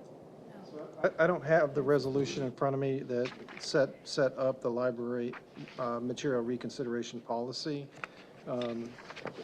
It may have been in there. No, that's the language we're creating for this, yeah, this okay. particular resolution. All right. So, Just be a matter of practice that once it is reviewed, then the response would be, this has previously been reviewed by the reconsideration committee? you know, unfortunately, when you look at is it the American Library Association? When we look at the American Library Association and how they establish reconsideration committees and what their recommendations are, it doesn't give us any direction whatsoever. So we're kind of like flying by the seats of our pants on how we're doing this resolution. This is mostly language that I created based upon the American Library Association recommendations. And having read everything I could on it, I couldn't find anything that would actually say that. So I would think that would be the best way to approach it. The committee has already reviewed it and either approved or denied the request. I guess if it was approved, then it wouldn't be there anyhow. It wouldn't come back. Right. But the committee could do that. Appointing people to the committee to serve for 3 years. They'll know if they've considered that book already previously. Good point. I just want to make sure that it's clear, because I can foresee somebody coming to us later and saying, I put this in again, you didn't tell me that I couldn't. So that I'd change, like you to review it again. that change would You be know, in the I- actual policy that we did prior, if we were going to make a change, if we were going to add that. Okay. This one just establishes the committee. Okay. That would be included in the policy. It may already be in there. I don't remember. Okay. Yeah, Right, so we did could probably just maybe have you check on that, Tom, and then if something like that is not in there, then maybe we get that on a future agenda I think, for yeah. consideration. We're added to the We resolution. adopted the policy over the summer, and then we're doing the resolution tonight to establish the committee, but I don't see why that can't be added to. Yeah, absolutely. Yeah, if he can go look and see if Yeah. it's already there or something similar, and then bring it back for, a revision to the policy. You're considering the reconsideration? What Graber said, Endless loop. Yep. let's loop. Thank you, Susan. Thank you for coming up and being here. All right, I have a motion and a second. All in favor signify by saying aye. Aye. Any opposed? Motion passes. Next item on our agenda is the city manager, Felicia Donnelly, and she will take care of item 12. Thanks, Mayor. Item 12 is approve the mutual termination of a paddling tour and non-motorized equipment rental license agreement with Empowered Venture Operations Tampa Bay LLC at RE Olds Park. It's a new agenda item. The city entered into an agreement in June 18, 2019 with Empowered Ventures to offer paddling tours and non-motorized rentals at RE Olds Park. The volume of business at that location did not meet the operational needs of Empowered Ventures, and the tours and rentals ceased to be offered. At this time, both parties mutually desire to terminate the agreement per the terms and conditions under Article 1, Section 1.2A, mutual termination. City attorney has reviewed the agreement. Staff recommends approval. Thank you. I'm looking for a motion for approval. Motion. All right, second. Second? Any other discussion? All in favor signify by saying aye. Aye. Any opposed? Motion passes. Item 13. Item number 13 is approve a paddling tour and non-motorized rental use agreement with Empowered Venture Operations LLC, Tampa Bay LLC to operate water sport paddling tours and rentals from Mobley Bayou Wilderness Preserve. The City of Oldsmar currently has a use agreement with Empowered Venture Operations Tampa Bay LLC to offer zipline adventure tours at the Mobley Bayou Wilderness Preserve. As a leading provider of outdoor adventures in Tampa Bay area and across the United States, Empowered Ventures desires to expand its operations to meet the increasing demand for outdoor activities that take place on the water. The agreement will permit Empower Adventure Operations Tampa Bay LLC to provide paddling tours and non-motorized watercraft rentals at Mobley Bayou Wilderness Preserve and will be established as a separate agreement from the existing use agreement for zipline tours. The city attorney reviewed the agreement and negotiated its final terms on our behalf. Staff recommends approval. Thank you. I need a motion for approval. Second. A motion and a second. Any other discussion on this item? All right. Works out better. Joe, thanks for coming tonight. Appreciate you hanging out with us. Leadership Pinellas class. All right. All in favor signify by saying aye. Aye. Any opposed? Motion passes. Thank you very much. Item 14. Is a presentation of the city low waste event guide. Large-scale events generate significant amounts of waste from single-use plastics to food waste, posing a challenge to waste management systems and contributing to the city's overall carbon footprint. In response to Vice Mayor Graber's observations and at council's request, city staff developed a low-waste event guide for event organizers, providing them with tools, incentives, and best practices needed to minimize waste and promote sustainability. Ben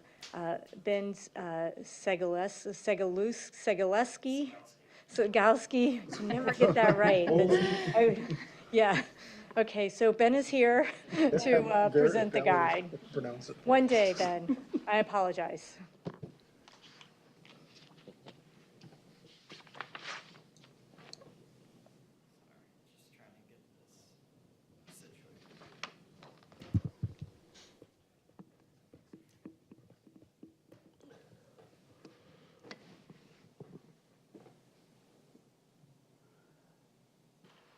Tatiana's a pro if you need help.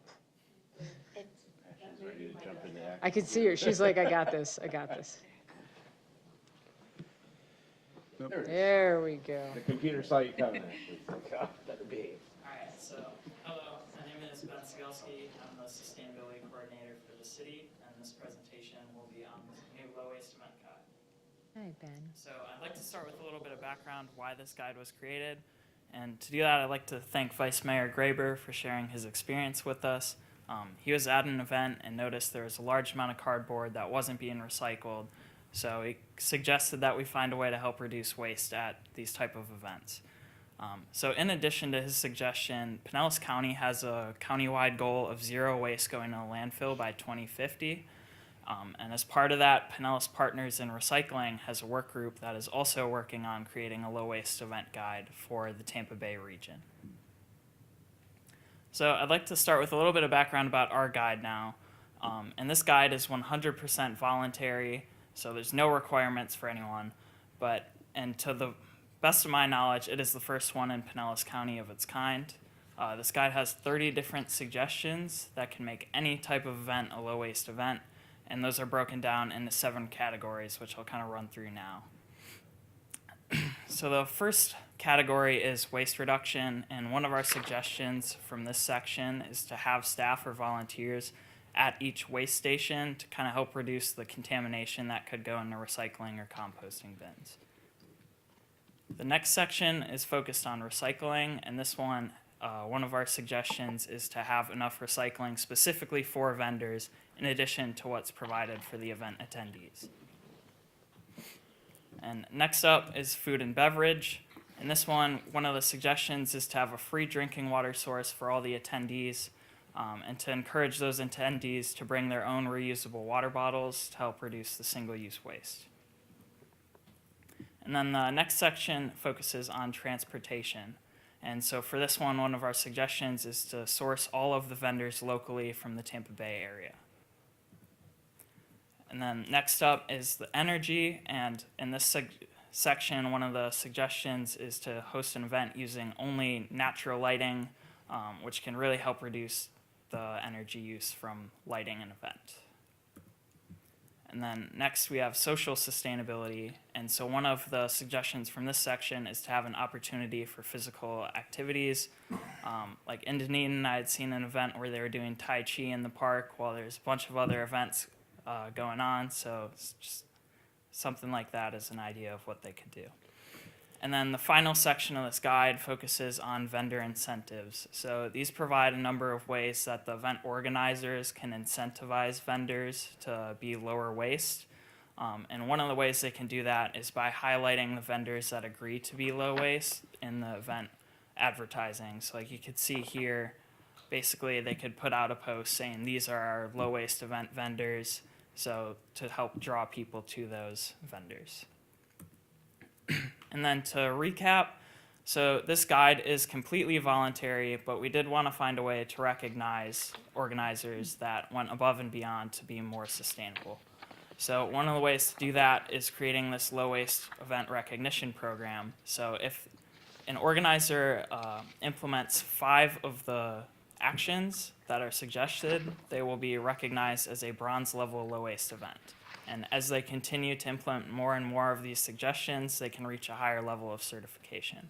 So this can be shared on the city's social media as well as with signage at the event saying this is a low waste event.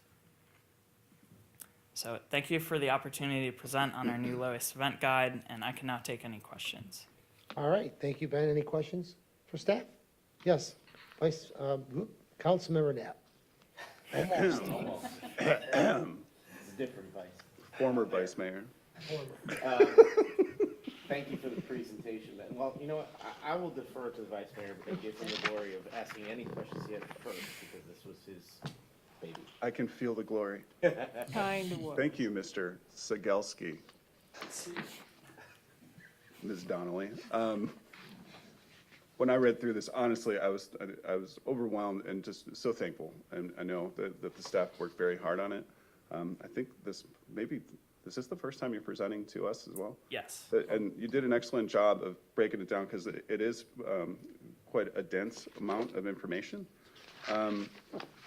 But it gives, this is good to recycle, this is bad to recycle. And I think what I've always tried to discuss since I've been up here and of course before, but is learning how to do it correctly because of the contamination problem.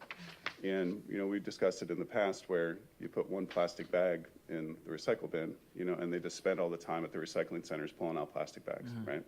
And so what this does, and I think that was the initial discussion that we had was, hey, you guys don't have to do any of this if you don't want to. But think about the fun, because we had the same event organizers with the same event. They're kind of all like, we expect the same stuff each year. We'll have different stuff come through, don't get me wrong. But just that healthy sort of fun competition. Well, it's like, we just got bronze. It's like, oh, really? Well, I'm up to gold. So what are you going to do next year? You know, and so it's that sort of thing where it's fun and it's a good thing for everyone. And I don't think that somebody's going to be like, you know, man, this is a really bad idea. I actually want more waste. You know what I mean? Like, so it's just putting forth the effort and just sort of making it, like I said, fun, but just, I've used the word palatable already today, but it's, why wouldn't you try?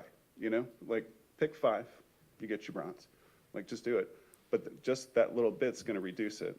And then as we get, I think, throughout the years, what I would love to see is that, like I said, that healthy competition, that sort of just the trickle-up effect, if you will, of, hey, every single event organizer is like, I'm not losing my platinum status. Like, these 20 worked last time, and I'm going to see if there's anything else that I can actually do, and I want that sticker on my event flyer going out, if I can, around the social media page.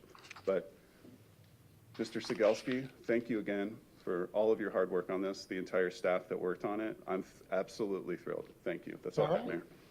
Councilmember Knapp. Thank you, Mayor. Just kind of more of a process or procedural question, but you know, on our form here for when an event organizer is wanting to attain one of these statuses, it says to submit that with the special event application. Are we going to limit the ability for events that would not require a special event application to attain this designation? No, that's not a requirement of it. That was more so in our discussions, so we can kind of review an initial proposal of what the organizers are thinking and maybe perhaps make suggestions as to how they can make an event more sustainable.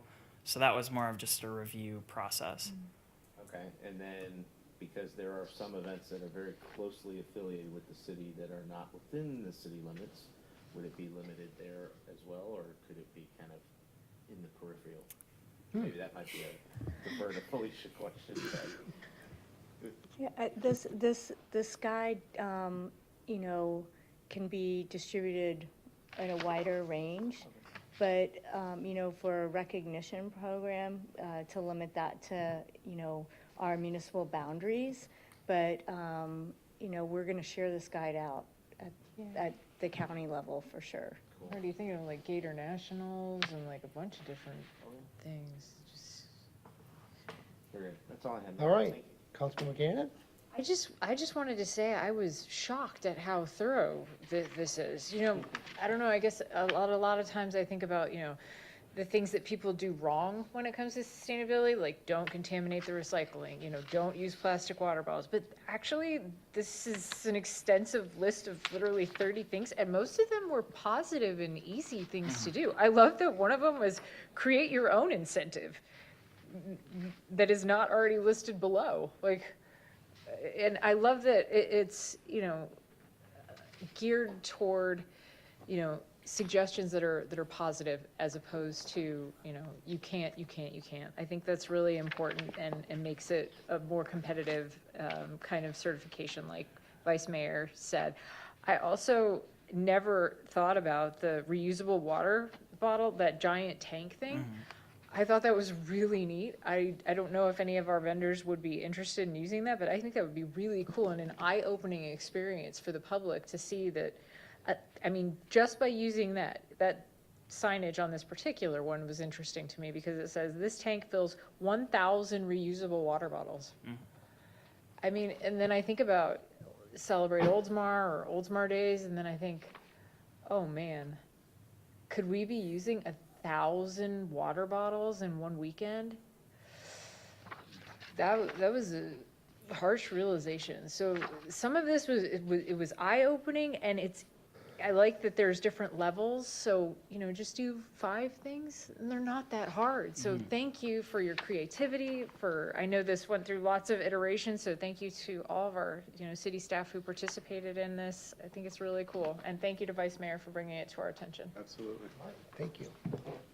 Councilmember, anything? Not a lot to add, just this is a very big packet for my first meeting, and when I got to this one, I was excited. I was like, yes, I was excited. It was part of my first meeting, so thank you, and to the rest of the team who worked on this. This is fantastic. I can't wait to see how it's used and attend some of these sustainable events. And Mayor, So, forgive go me, ahead, Vice Mayor, sure. If you wanted to go, but just to piggyback off of what Councilmember Gannon was saying, if we are in fact the first in the county and we can spread it throughout the county, but like having that notoriety, I think is positive. Plus the events that we attend for Florida League of Cities, why wouldn't we just bring this up, right? And so, I mean, and it's, but if it originates with Oldsmar, I think that's even more of a positive. And like what Councilmember Gannon was saying, one of the things you can do is host the event using natural lighting. So it's like, our event was during the day. Well, that's one. Right? You know, so it's just like, see if you can get 4 more, but then it's create momentum. Provide a healthy lifestyle by providing or promote a healthy lifestyle by providing and encouraging attendees to choose healthy food and beverages. But I'm encouraging you to eat a salad, you know? I'm encouraging you to drink some water, like stay hydrated, or walk or bike ride to the event. It's like, well, that's 2, because you can have the encouragement team, you know? Like, it's just like somebody, it's just like, not to call it the chamber, but it's like, hey, who from the chamber is the encouragement team? It's just like, hey, everybody's eating healthy today. We're over here at the healthy booth. But then also, if there's leftover food, you just say, if there's the VIP tent or Michi's is out there, you know, but work with an organization that donates that leftover food. That's such a net positive for everybody involved. It gets them goodwill in the community, but it also helps us reduce the waste as well. So again, I could talk about it for days, but just a couple more things that, as everyone else is speaking about, I'm like, ooh, I forgot. But You know what that sounds like, Vice Mayor? That sounds like another, oh yeah, it's another award for Oldsmar. That's what it sounds like to No, me. yeah, absolutely. That's what it sounds like. Yeah. So that'd be I feel great. like we need to submit this to the county. Yeah. So, Ben, thank you for your hard work and the staff on this. I mentioned it before, we tried to do recycling during the centennial. We failed miserably. It was horrible. But thank you so much for your hard work. I want to bring up one item I was sharing with the city manager today, item 14, encourage vendors to provide usable food and beverage containers. So I actually attended an event out in California, and they actually had plastic plates, plastic, like silverware, regular silverware with plastic cups, where they were recycling them. People were using them in the audience, and then they would bring them back. They were actually cleaning them, and then they were reusing them, and it was just, it was a wonderful event, and it was very successful. So I'm glad to see that item was actually here, and as one of the items that you could do if you wanted to. They had running water with a hose and stuff, so I mean, it was, you know, kind of weird, but it worked. It really did. So I just wanted to say thank you for your hard work, and I really am excited about this program. Good job. Thank you. All right, anything else? That's it. All right, item 15. Thank you very much. Thanks, Ben.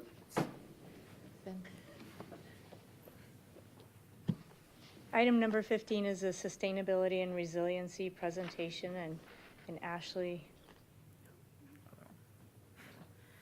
will present our latest efforts. You guys are going to get sick of us by the end of the night. Welcome. We are presenting, this is both Ben and I are going to present tonight on sustainable and resilient Oldsmar. This is something that we've done in the past. Annually, we would present on the sustainability of what we've been doing, and I realized we haven't done that in a couple years. Ben has been here for a year, and he's never done it, so it's about time that we do that. We have added this year resilience because we are promoting a lot of resilience lately, and we're breaking it down a little bit. Ben's going to start us off talking about sustainability, and then I'll take over. Hi again, Ben. Hi, Ben. Hello. So in case you've forgotten, my name is Ben Sigelski. I'm the sustainability coordinator. So I'd just like to start off quickly by talking about exactly what sustainability is. And in my mind, it's all about using resources in an efficient manner that allows our generation to thrive while also allowing future generations to thrive. So one way you can look at it is a little bit like budgeting. So if you're spending more money than you're making, you can get away with it for a little bit, but eventually that's going to catch up to you. Whereas if you're kind of spending within your limits, you can continue thriving consistently and allow perhaps your ancestors to thrive as well. So now I'd just like to recap some of the things I've been working on for the past year. So in this year, we've done 17 sustainability-related events so far, with more coming this fall. At those events, we've had over 750 attendees. Through our Adopt a Street program, as well as other local cleanups, we have removed about 2,000 pounds of trash from Oldsmar streets. And then also this year, we launched a new Sustainability Saturday social media program, which posts weekly about different sustainability things ranging from water conservation to recycling.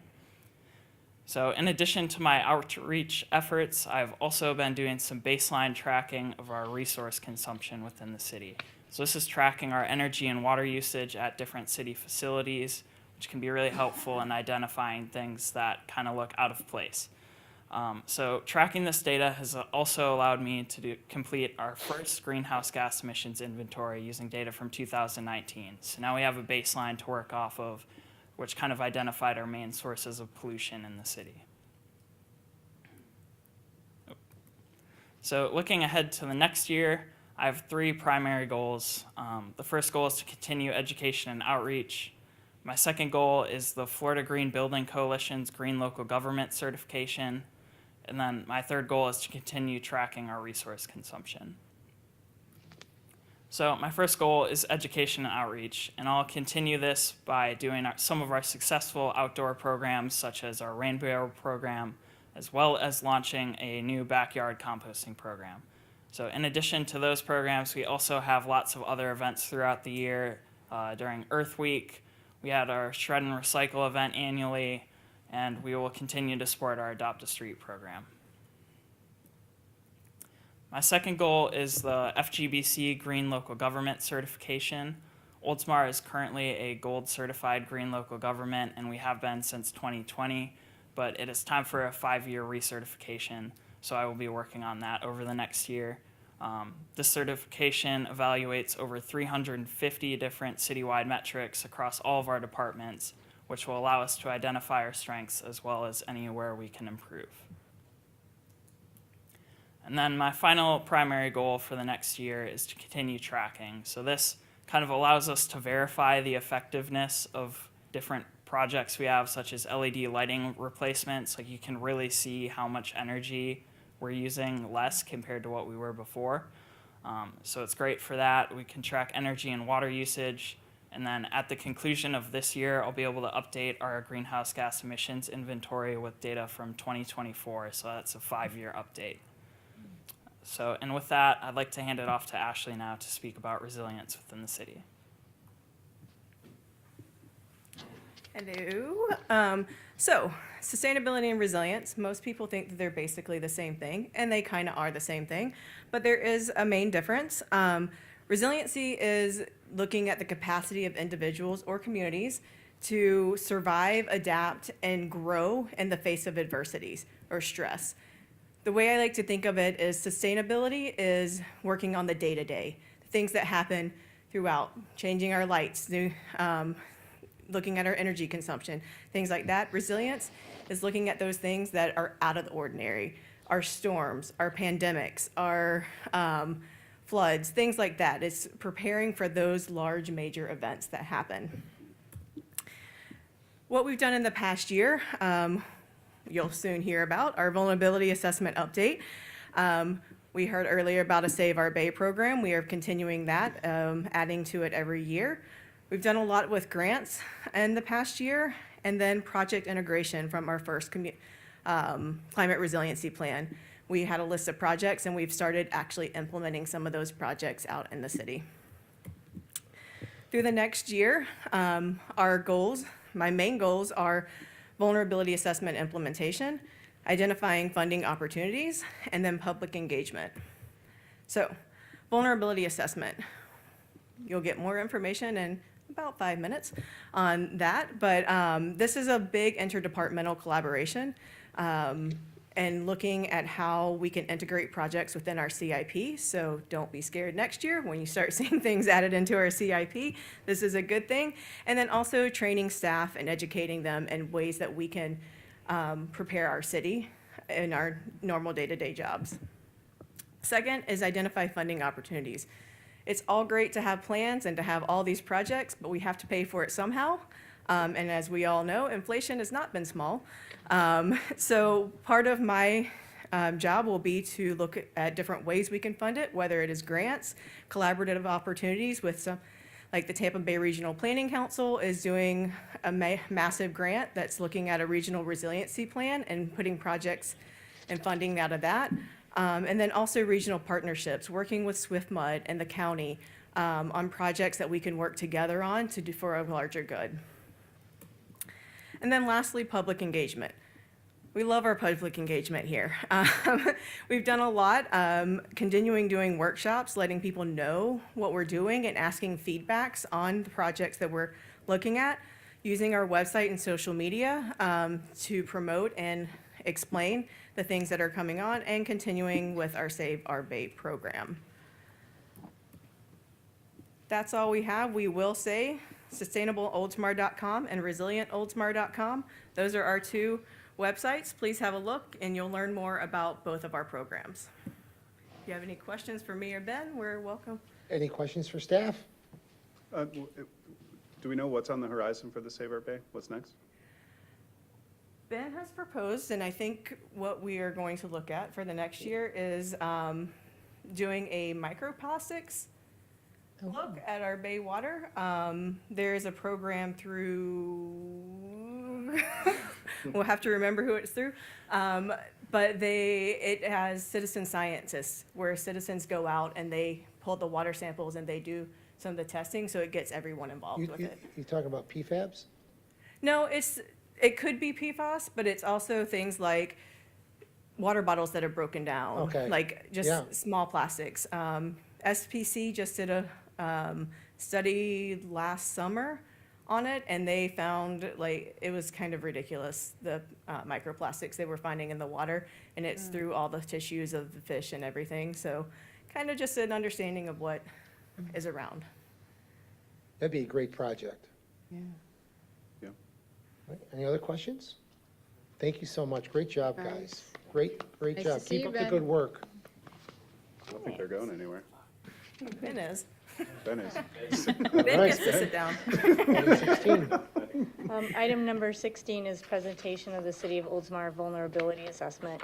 In 2023, the Florida Department of Environmental Protection awarded the city a Resilient Florida Ready grant for $60,000 to update Oldsmar's vulnerability assessment.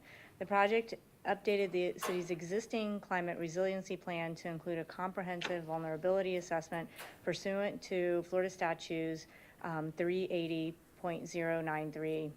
The project included public outreach, stakeholder engagement, and updates to Oldsmar's risk models. The project supports strategic priorities of maintaining existing infrastructure and expanding community engagement. Ashley Painter. Hi. So my name is Ashley Painter. I am Environmental Management Supervisor for the City of Oldsmar. So we are going over our vulnerability assessment. And with me today, I have Sam Miller, who was from Black and Veatch. He is our consultant on the project, and we'll both be kind of tag teaming this presentation a little bit. All right, so I want to start with a little bit of background of what we're doing. So what are the climate risks in Oldsmar? This shifted very slightly from what we did with our climate resiliency plan. The things we looked at in this are sea level rise, droughts, rainfall flooding, storm surge, and extreme weather events. These are the extreme weather would be something like a hurricane or a tropical storm, stuff like that. In the original climate resiliency plan, instead of droughts, we looked at temperature, which we still did a little bit with, but it didn't change much of anything. Previous work completed, we went through this whole process between 2020 and 2021, where we identified our hazards. We did citywide inventory. We did assessments for exposure and climate hazards. We did a lot of public engagement. We started prioritizing risks, and we came out with some actions that are proposed for us in the future. So we did all of this work over a year, and why are we doing it again? Or right after we just finished it. And that's because about a month after we finished it, the governor came out and signed a statute that says you need to do all these things that you just did, but a little bit different. So we did actually comply a lot with the Florida statute, but not fully. We were able to secure funding from the state in order for us to do the update versus us having to try to pick apart all those little tiny details. And that is where we're at. Sam is going to tell us a little bit about what we came out with. Get the height right here. You can pick it up, it's okay. Just, yeah, there you go. Yeah, so just to kind of go through here quickly, some of the updates that we made for the vulnerability assessment to meet state statutes, as well as provide some more detailed data for the city. So to go over the workflow for this process, you start out by gathering all of the data from the previous work that was done by the city, as well as all the regional studies. There's actually a lot of work been done by the regional area, which we were able to leverage for this project. You take that data and then identify your planning horizons. For this, we looked at 2040 and 2070. That's a state statute requirement for that process. So from there, we went and developed out a scoring rubric. That was something we developed with city staff over several workshops of how to rank things to help categorize them from 1 to 5, 5 being a higher category of concern, 1 being low concern, to help kind of compare apples and oranges. So we have different things from storm surge to flood depth that allows you to help categorize and plan out what you're doing. So you're looking at things in more of a heat map fashion. From there, develop out those scores and focus areas, and then from there, finally develop out mitigation strategies, which for us was to develop out those general strategies of kind of what can you do as you develop out projects to help reduce your risk. So from there, we eventually divided the city up into what we called our focus areas, and through that we also identified our critical assets for the city. So first step, identify all the critical assets for the city. That includes the plants, the city hall, the building we're in, all of these various features, but then as well as group the city by different zones to help plan out for city improvements. Because when you're looking at resiliency and vulnerability, those projects can be mostly regional in scale, but when you're planning them, you want to think more in terms of neighborhoods and planning areas, because it's very hard to kind of think about like this one specific area is going to help this one specific asset. So we wanted to think about this more by grouping the city and planning horizons so we can help plan this out. So, and this kind of just gives you a quick overlay of those planning areas that we used for the city. And then from there, we looked at different hazards. So for example, this was for sea level rise. This is what the current sea level rise, kind of current tides look like during a high tide event. And then this kind of flashes through it and kind of presents a heat map of different levels of how sea level rise will impact the city. One thing to note is that the southern end obviously is more impacted by sea level rise than the northern end because you're right along the shoreline. From there, to kind of continue, storm surge, the whole city gets impacted by storm surge. That includes your things like your Category 3 hurricanes, which are pretty substantial events. That's in the land of engineering, you kind of joke and call it the meteor event, but you have to know how that's going to impact your city from a planning perspective for emergency response planning. So we looked at how the city would be impacted from storm surge and how it would be impacted in storm surge in the future. So that's essentially what we looked at here. And as you can see, storm surge becomes more severe and works its way through the city. And then the final thing that we looked at here was, or one of the items we also looked at was rainfall. We used the 10-year event because that aligns with a lot of level of service planning. The heat map uses the old, you guys are doing a stormwater master plan currently. This will look a little bit different with a more updated, this is using your old information. But this is set up that you can easily update these heat maps with new information as it's developed. So to kind of get a feel, as the rainfall intensities increase with adjustment factors that have been published out for the state for folks to use, as rainfall intensities increase, same story as other things. As things go out into the future, they become more intense and further impact the city. So capital projects get put into place that help plan out for these things in the future. And then we took all of that information and essentially we developed out a risk score heat map for the city. The city overall sat in a moderate category if you look at all of these things. So it's not like the city is going underwater, but there's areas of the city to help focus on, like coastal hardening at the southern end, in rainfall flooding in the northern end, and things of that sort to help plan that out. And this is kind of gives an idea for the city on how to plan things out in the future in terms of like a heat map of sorts of these are areas we should focus on, these are areas. And then you can discretize this looking at for rainfall, for storm surge, and then as well for things such as droughts, which is focused more on your ensuring you have a sustainable water supply. And as I mentioned, the goal is really to have that adaptive management strategy.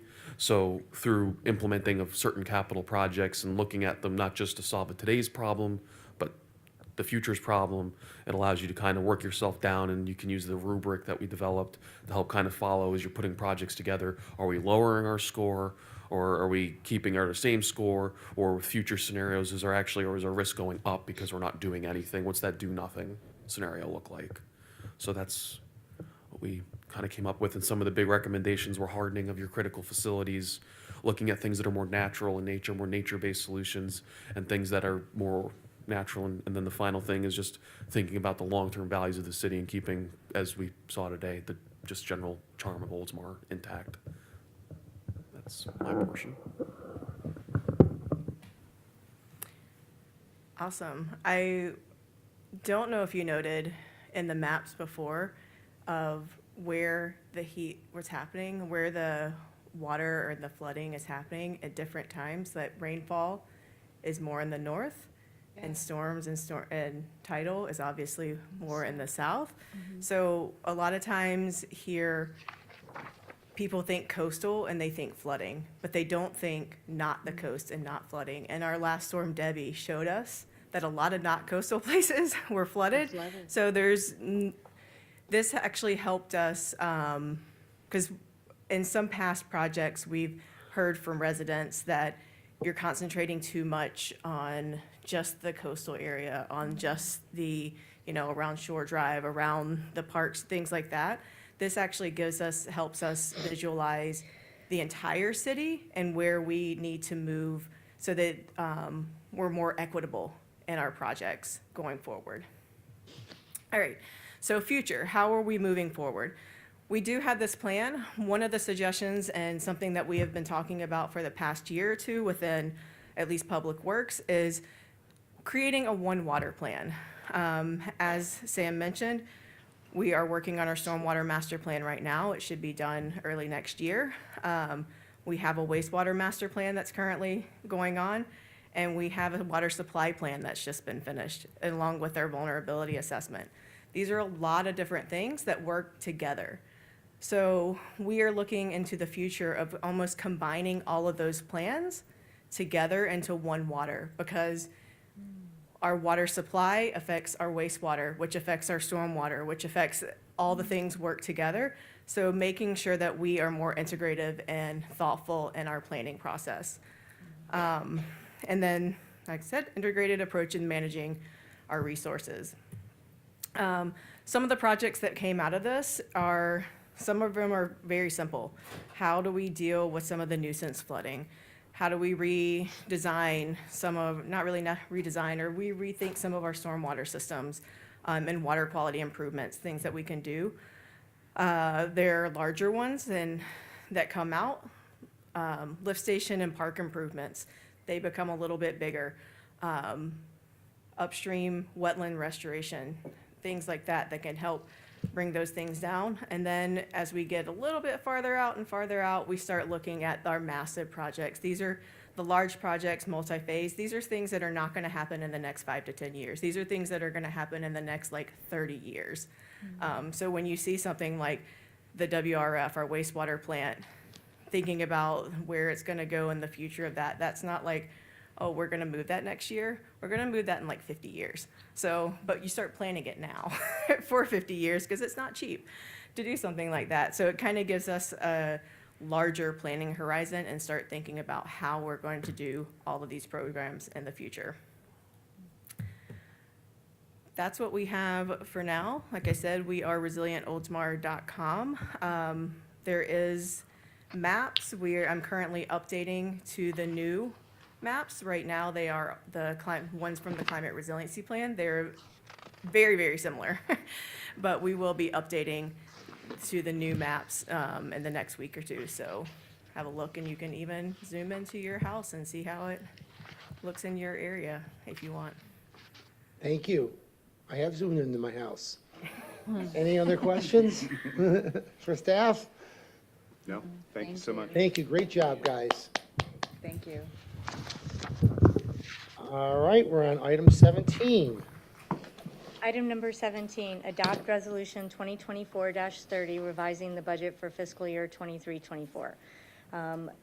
Please find attached the resolution 2024-30, a revision to the annual budget for fiscal year 23-24. The Water and Sewer Operating Fund and Stormwater Utility Fund require adjustment at this time. In the Water and Sewer Operating Fund, the Water Reclamation Facility Division is requesting an additional $425,000 for the construction, engineering, and inspection services for the WRF Control Building project. Additional appropriated reserves will be recognized to fund this adjustment. The budget amendment from June 18, 2024, Council Budget Revision regarding the $3,349,950 of proceeds from the American Rescue Plan Act is being updated to recognize that the grant-related capital expenses in the Water Sewer Fund are being funded directly by the ARPA proceeds rather than a transfer of the Stormwater Fund ARPA proceeds. In the Water and Sewer Operating Fund, $3,349,950 of the proceeds will be reallocated to appropriate ARPA revenue account, while the revenue and expense adjustments in the Stormwater Utility Fund will be reversed. These proceeds that were previously earmarked for the Douglas Road project will be used to accelerate planned water meter upgrades and the purchase of a vacuum excavator truck and the Distribution and Collection Division, both of which are expected to meet ARPA spending deadlines. I'll read the resolution in its entirety. Resolution 2024-30, a resolution of the City Council of the City of Oldsmar, Florida, revising the budget for the fiscal year beginning October 1, 2023 and ending September 30th, 2024, authorizing the City Manager and Director of Administrative Services to revise the existing budget, whereas the City Council of the City of Oldsmar, Florida has approved a municipal budget for fiscal year beginning October 1, 2023 and ending September 30th, 2024. And whereas the City Council of the City of Oldsmar, Florida is desirous of amending this budget by revising various revenues and expenditures, now therefore be it resolved by the City Council of the City of Oldsmar, Florida, that the following revenues and expenditures be revised in the following manner based on a review of the budget. Section 1, the City Council of the City of Oldsmar, Florida has hereby revised the existing budget for fiscal year 23-24 in accordance with Schedule A as attached. Section 2, this resolution will take effect immediately upon passage. This is a reading of Resolution 2024-30. Okay, the recommended motion is adopt resolution 24-30, revising the budget for fiscal year 23-24. I need a motion for approval. So moved. Second? A motion and then a second. Any other discussion on this? All in favor signify by saying aye. Aye. Any opposed? Motion passes. Item 18. Item number 18 is adopt resolution 2024-32, suspending the annual ad valorem tax transfer from the general fund to the Public Safety Impact Fund for fiscal year beginning October 1, 2024 and ending September 30th, 2025. On October 3rd, 1995, the City Council adopted Resolution 95-35, providing for an allocation of 1/10 of 1 mil and ad valorem taxes to the Public Safety Impact Fund annually. On September 18, 2006, City Council adopted Resolution 2006-37, which repealed Resolution 95-35 effective October 1st, 2006, and therefore also halted the transfer. On April 2nd, 2019, the City Council adopted Resolution 2019-06, reinstating the annual allocation once again. On June 20th, 2023, City Council adopted Resolution 2023-12, suspending the annual allocation for fiscal year 24. As part of developing the budget for fiscal year 25, cost increases for the products and services necessary for governmental operations have influenced the expenditure profile of the general fund. Although some revenues have recovered well from the pandemic, these increases and lower projected property value increases received from the Pinellas County Property Appraiser have not kept pace with the rising cost of the provision of government services. In addition to management's reductions of the departmental budget requests for the year, and in lieu of raising the millage for fiscal year 25, staff is also recommending council suspend the annual transfer from the general fund to the Public Safety Fund for 1 year.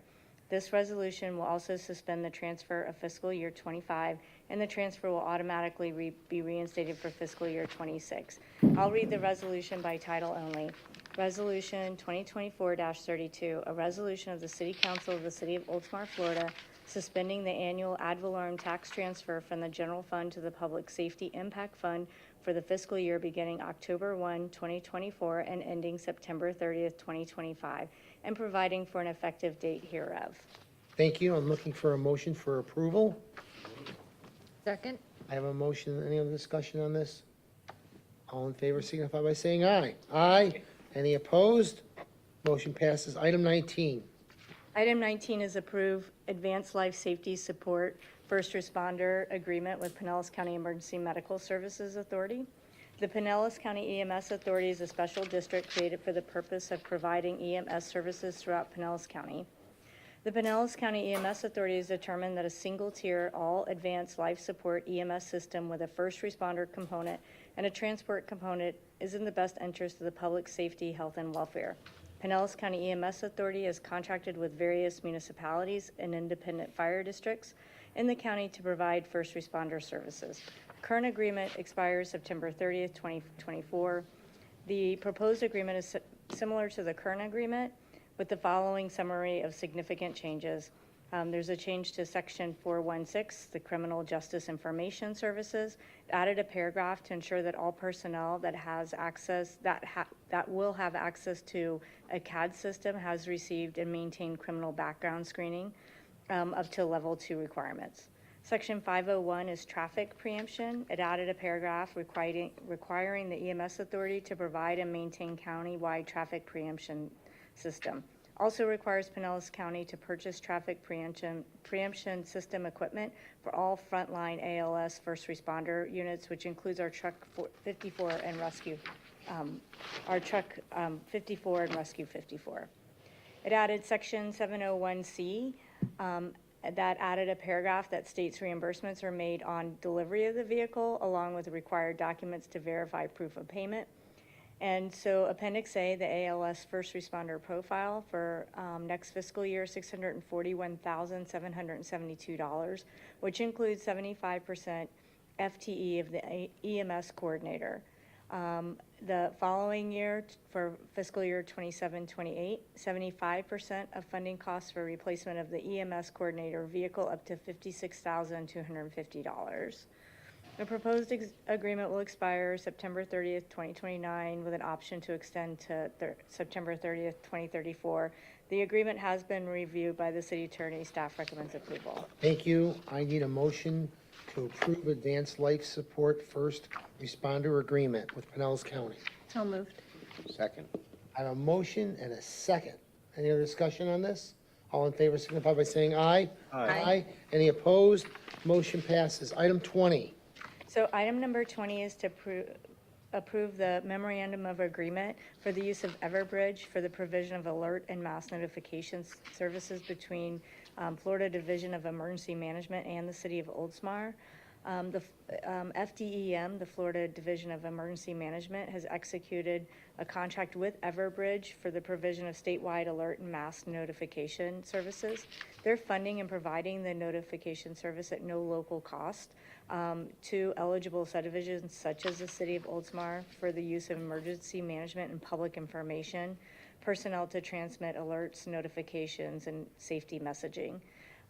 This staff is Alert Florida and Alert Pinellas initiative. There's no cost to the city. The agreement has been reviewed by the city attorney. Staff recommends approval. Thank you. I need a motion for approval. So moved. Second. I have a motion and a second. Other discussion on this? All in favor signify by saying aye. Aye. Any opposed? Motion passes. Item 21. Item number 21 is approve a professional services agreement with MT Cosley LLC, a wholly owned subsidiary of Safe Built LLC, for as-needed supplemental code enforcement, permitting, and planning services under the same pricing terms and conditions as the City of Bushnell's RFP-0-0-2020 /KM 24-025 PB. The City of Oldsmar aims to enhance its preparedness and response capabilities for unexpected post-disaster events. To achieve this, the city plans to contract with MT Cosley and Safe Built for as-needed special services using the piggyback contract from the City of Bushnell. This approach allows the city to utilize an existing contract to quickly and efficiently secure necessary services, especially during emergency events. Focus is two main categories: post-hurricane disaster damage assessment and general planning, permitting, and code enforcement services. The as-needed services are included post-hurricane disaster damage assessment, requiring specialized qualification from FEMA and Florida Building Code with assistance in permitting, planning, and FEMA visits. Additionally, general code enforcement services will address reactive and obvious violations, including evaluations of homes with potential structural damage, which may require code changes before enforcement, such as minimum exterior maintenance standards and minimum housing standards. Staff recommends approval. Thank you very much. I need a motion for approval. So moved. I have a motion, a second, another discussion. All in favor signify by saying aye. Aye. Let's hope we never need them. Any opposed? Motion passes. Next item on our agenda, by the way, thank you very much for all that reading. You did a great job. You're welcome. Next item is the city clerk, Krista Garcia, will introduce item 22. Thank you, Mayor. Item 22 is discuss scheduling work session on guidelines for ceremonial items. So this item is for City Council awards ceremonial items to residents and businesses in our community.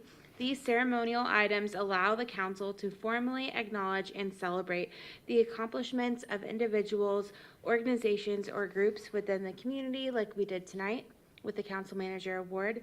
The awarding of ceremonial items by council is a way to foster a strong, connected, and engaged community. The ceremonial items that include, for our city, certificates of recognition and appreciation, City Council, Council Manager Award, Business of the Quarter Award, proclamations, challenge coins, keys to the city, and board member milestone awards, which are awarded at the volunteer appreciation dinner. So are we okay with September, is everyone okay with September 24th? Were you finished? No, I was just gonna read about the work session.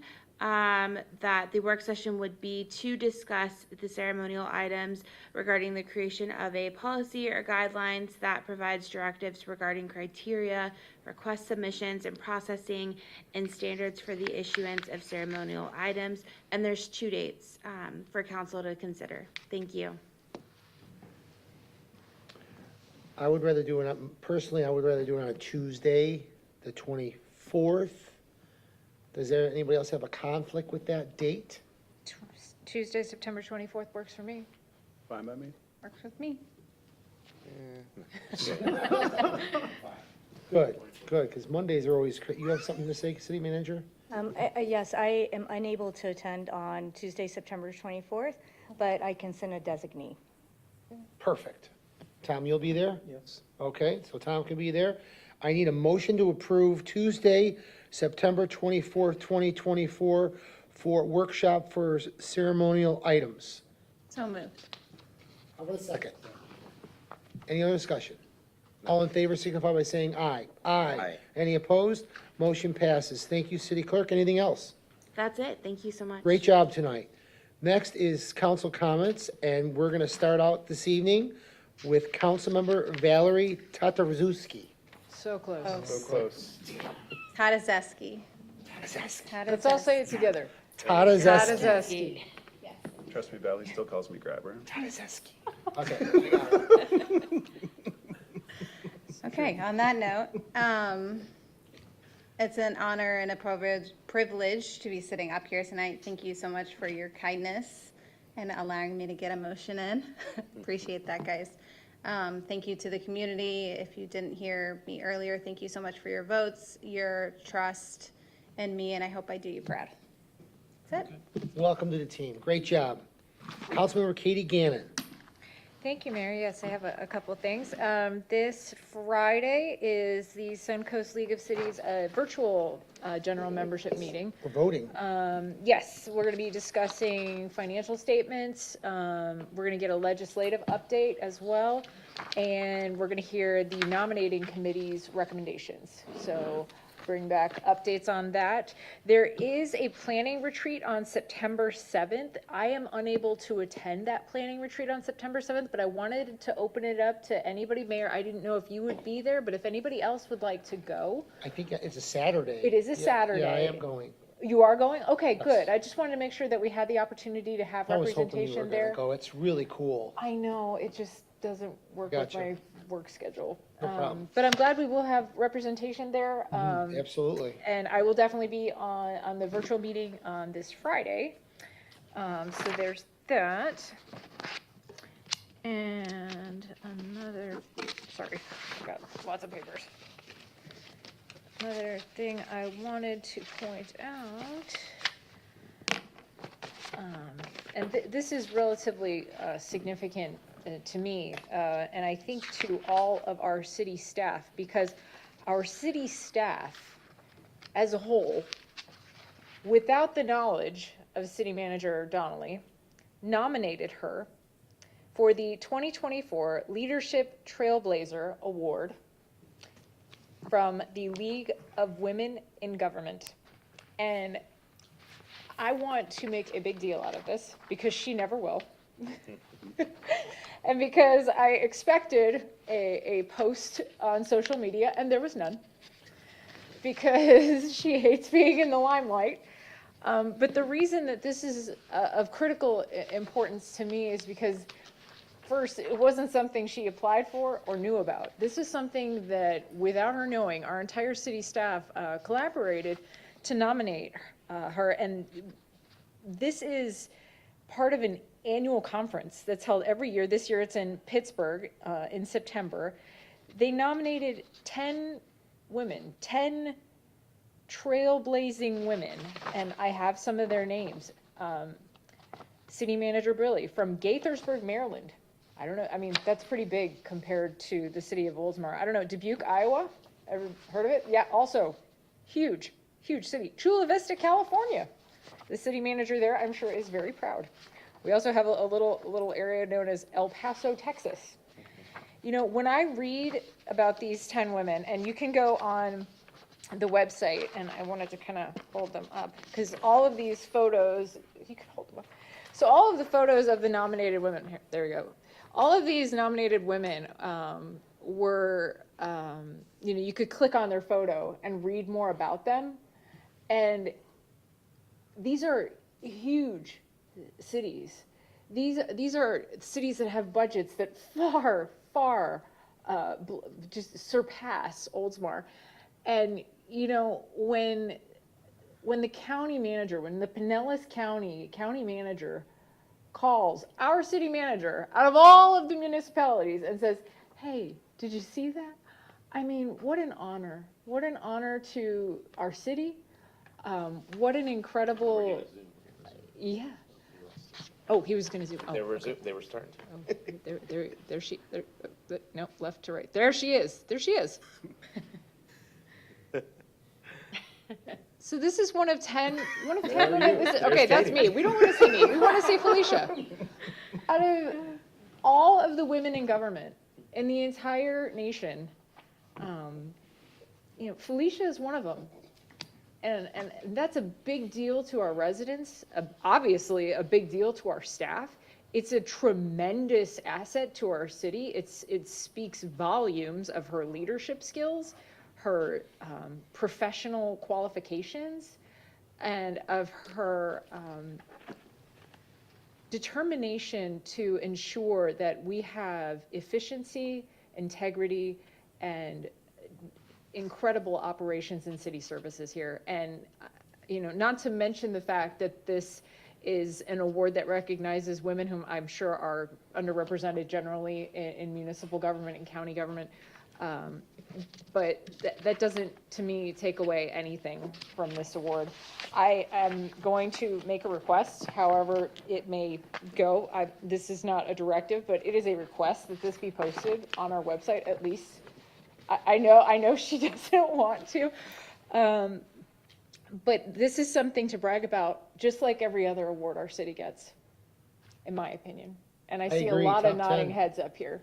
I agree. And I know she literally is dying inside, but right now, because she hates this kind of recognition. But Felicia has always been a trailblazer.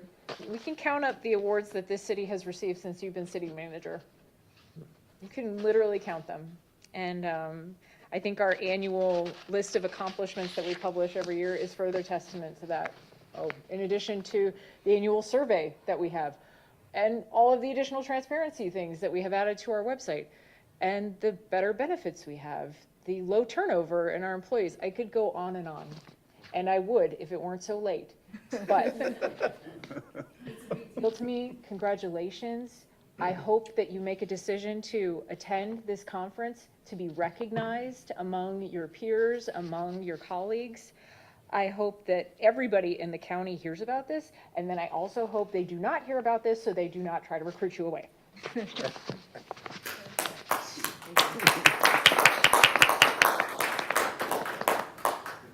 So, with that being said,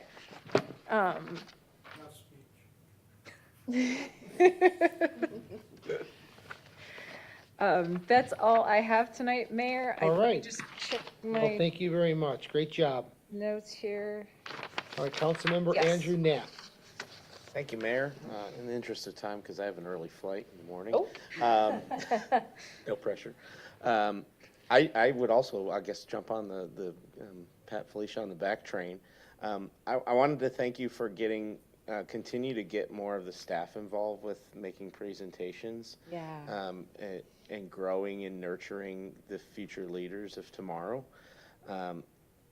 Again, tonight is just one example of many that have been happening over the last several years, and I think, I'm sure, undoubtedly, staff appreciates it because of what Councilman Gannon just touched on. But that's something that's really important to me and what I focus on a lot in my professional life, and so it really shows by getting so many fresh faces up there and more of them to just spread out the information so you don't have to do all the work. Delegation, right? And then I'll just, again, finally, just to say thanks again to Sean for running, and Valerie, congratulations on your victory. Looking forward to the many months ahead until re-election in March. So enjoy the ride November when I have that's to right now, requalify. because it's right around the corner again. And that's all I have. Thank you, Mayor. All right, thank you. Vice Mayor Steve Graber. Well, now that I know Andrew has a flight, I am going to go on and on. I'm leaving. Another thing. I'm leaving.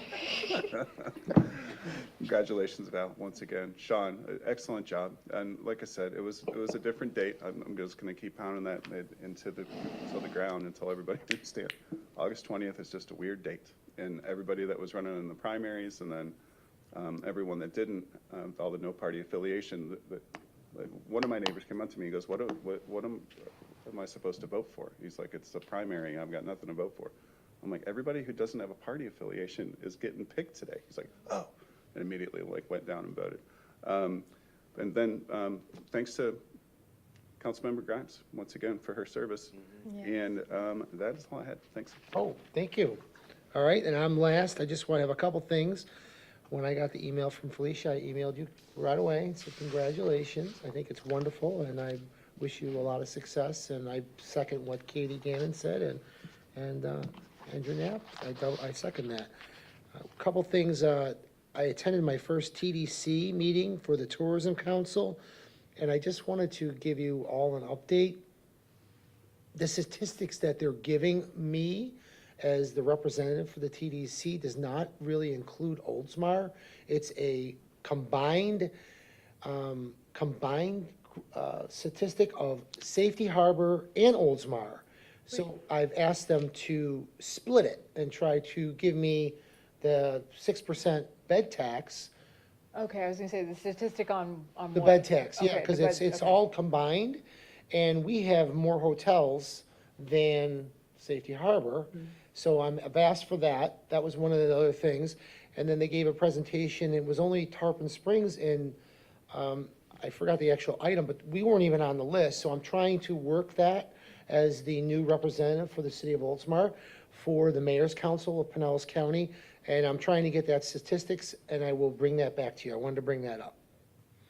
Also, Friday, I'm doing a podcast with the chair of Pinellas County. Catherine Peters is coming to Oldsmar, and she's bringing her husband. He's never been here. Oh, great. So she's taking her to lunch. And the last thing I have is congratulations, Val, and congratulations to you. Great job. He's sleeping. But anyways, congratulations. Tom, you have anything you want to share? Alicia, anything else? No. All right, then let's move on to the tentative agenda. Does anybody wish to pull or add anything? I need to excuse my absence from the August 13th work session. I need a motion to add that to the agenda, or anything else? Make a motion to approve the tentative agenda as amended. I second that motion. Anything else? Any other Got a discussion? flight. It's got a Nothing flight. else. It's got a flight. All right. Vote on my motion to approve it. We got a vote. Let's vote. All in favor, Okay. signify by saying aye. Aye. Any opposed? Good night. Motion adjourned, meeting adjourned. I'm tired. 9:37. That's what happens when you have a meeting at 6.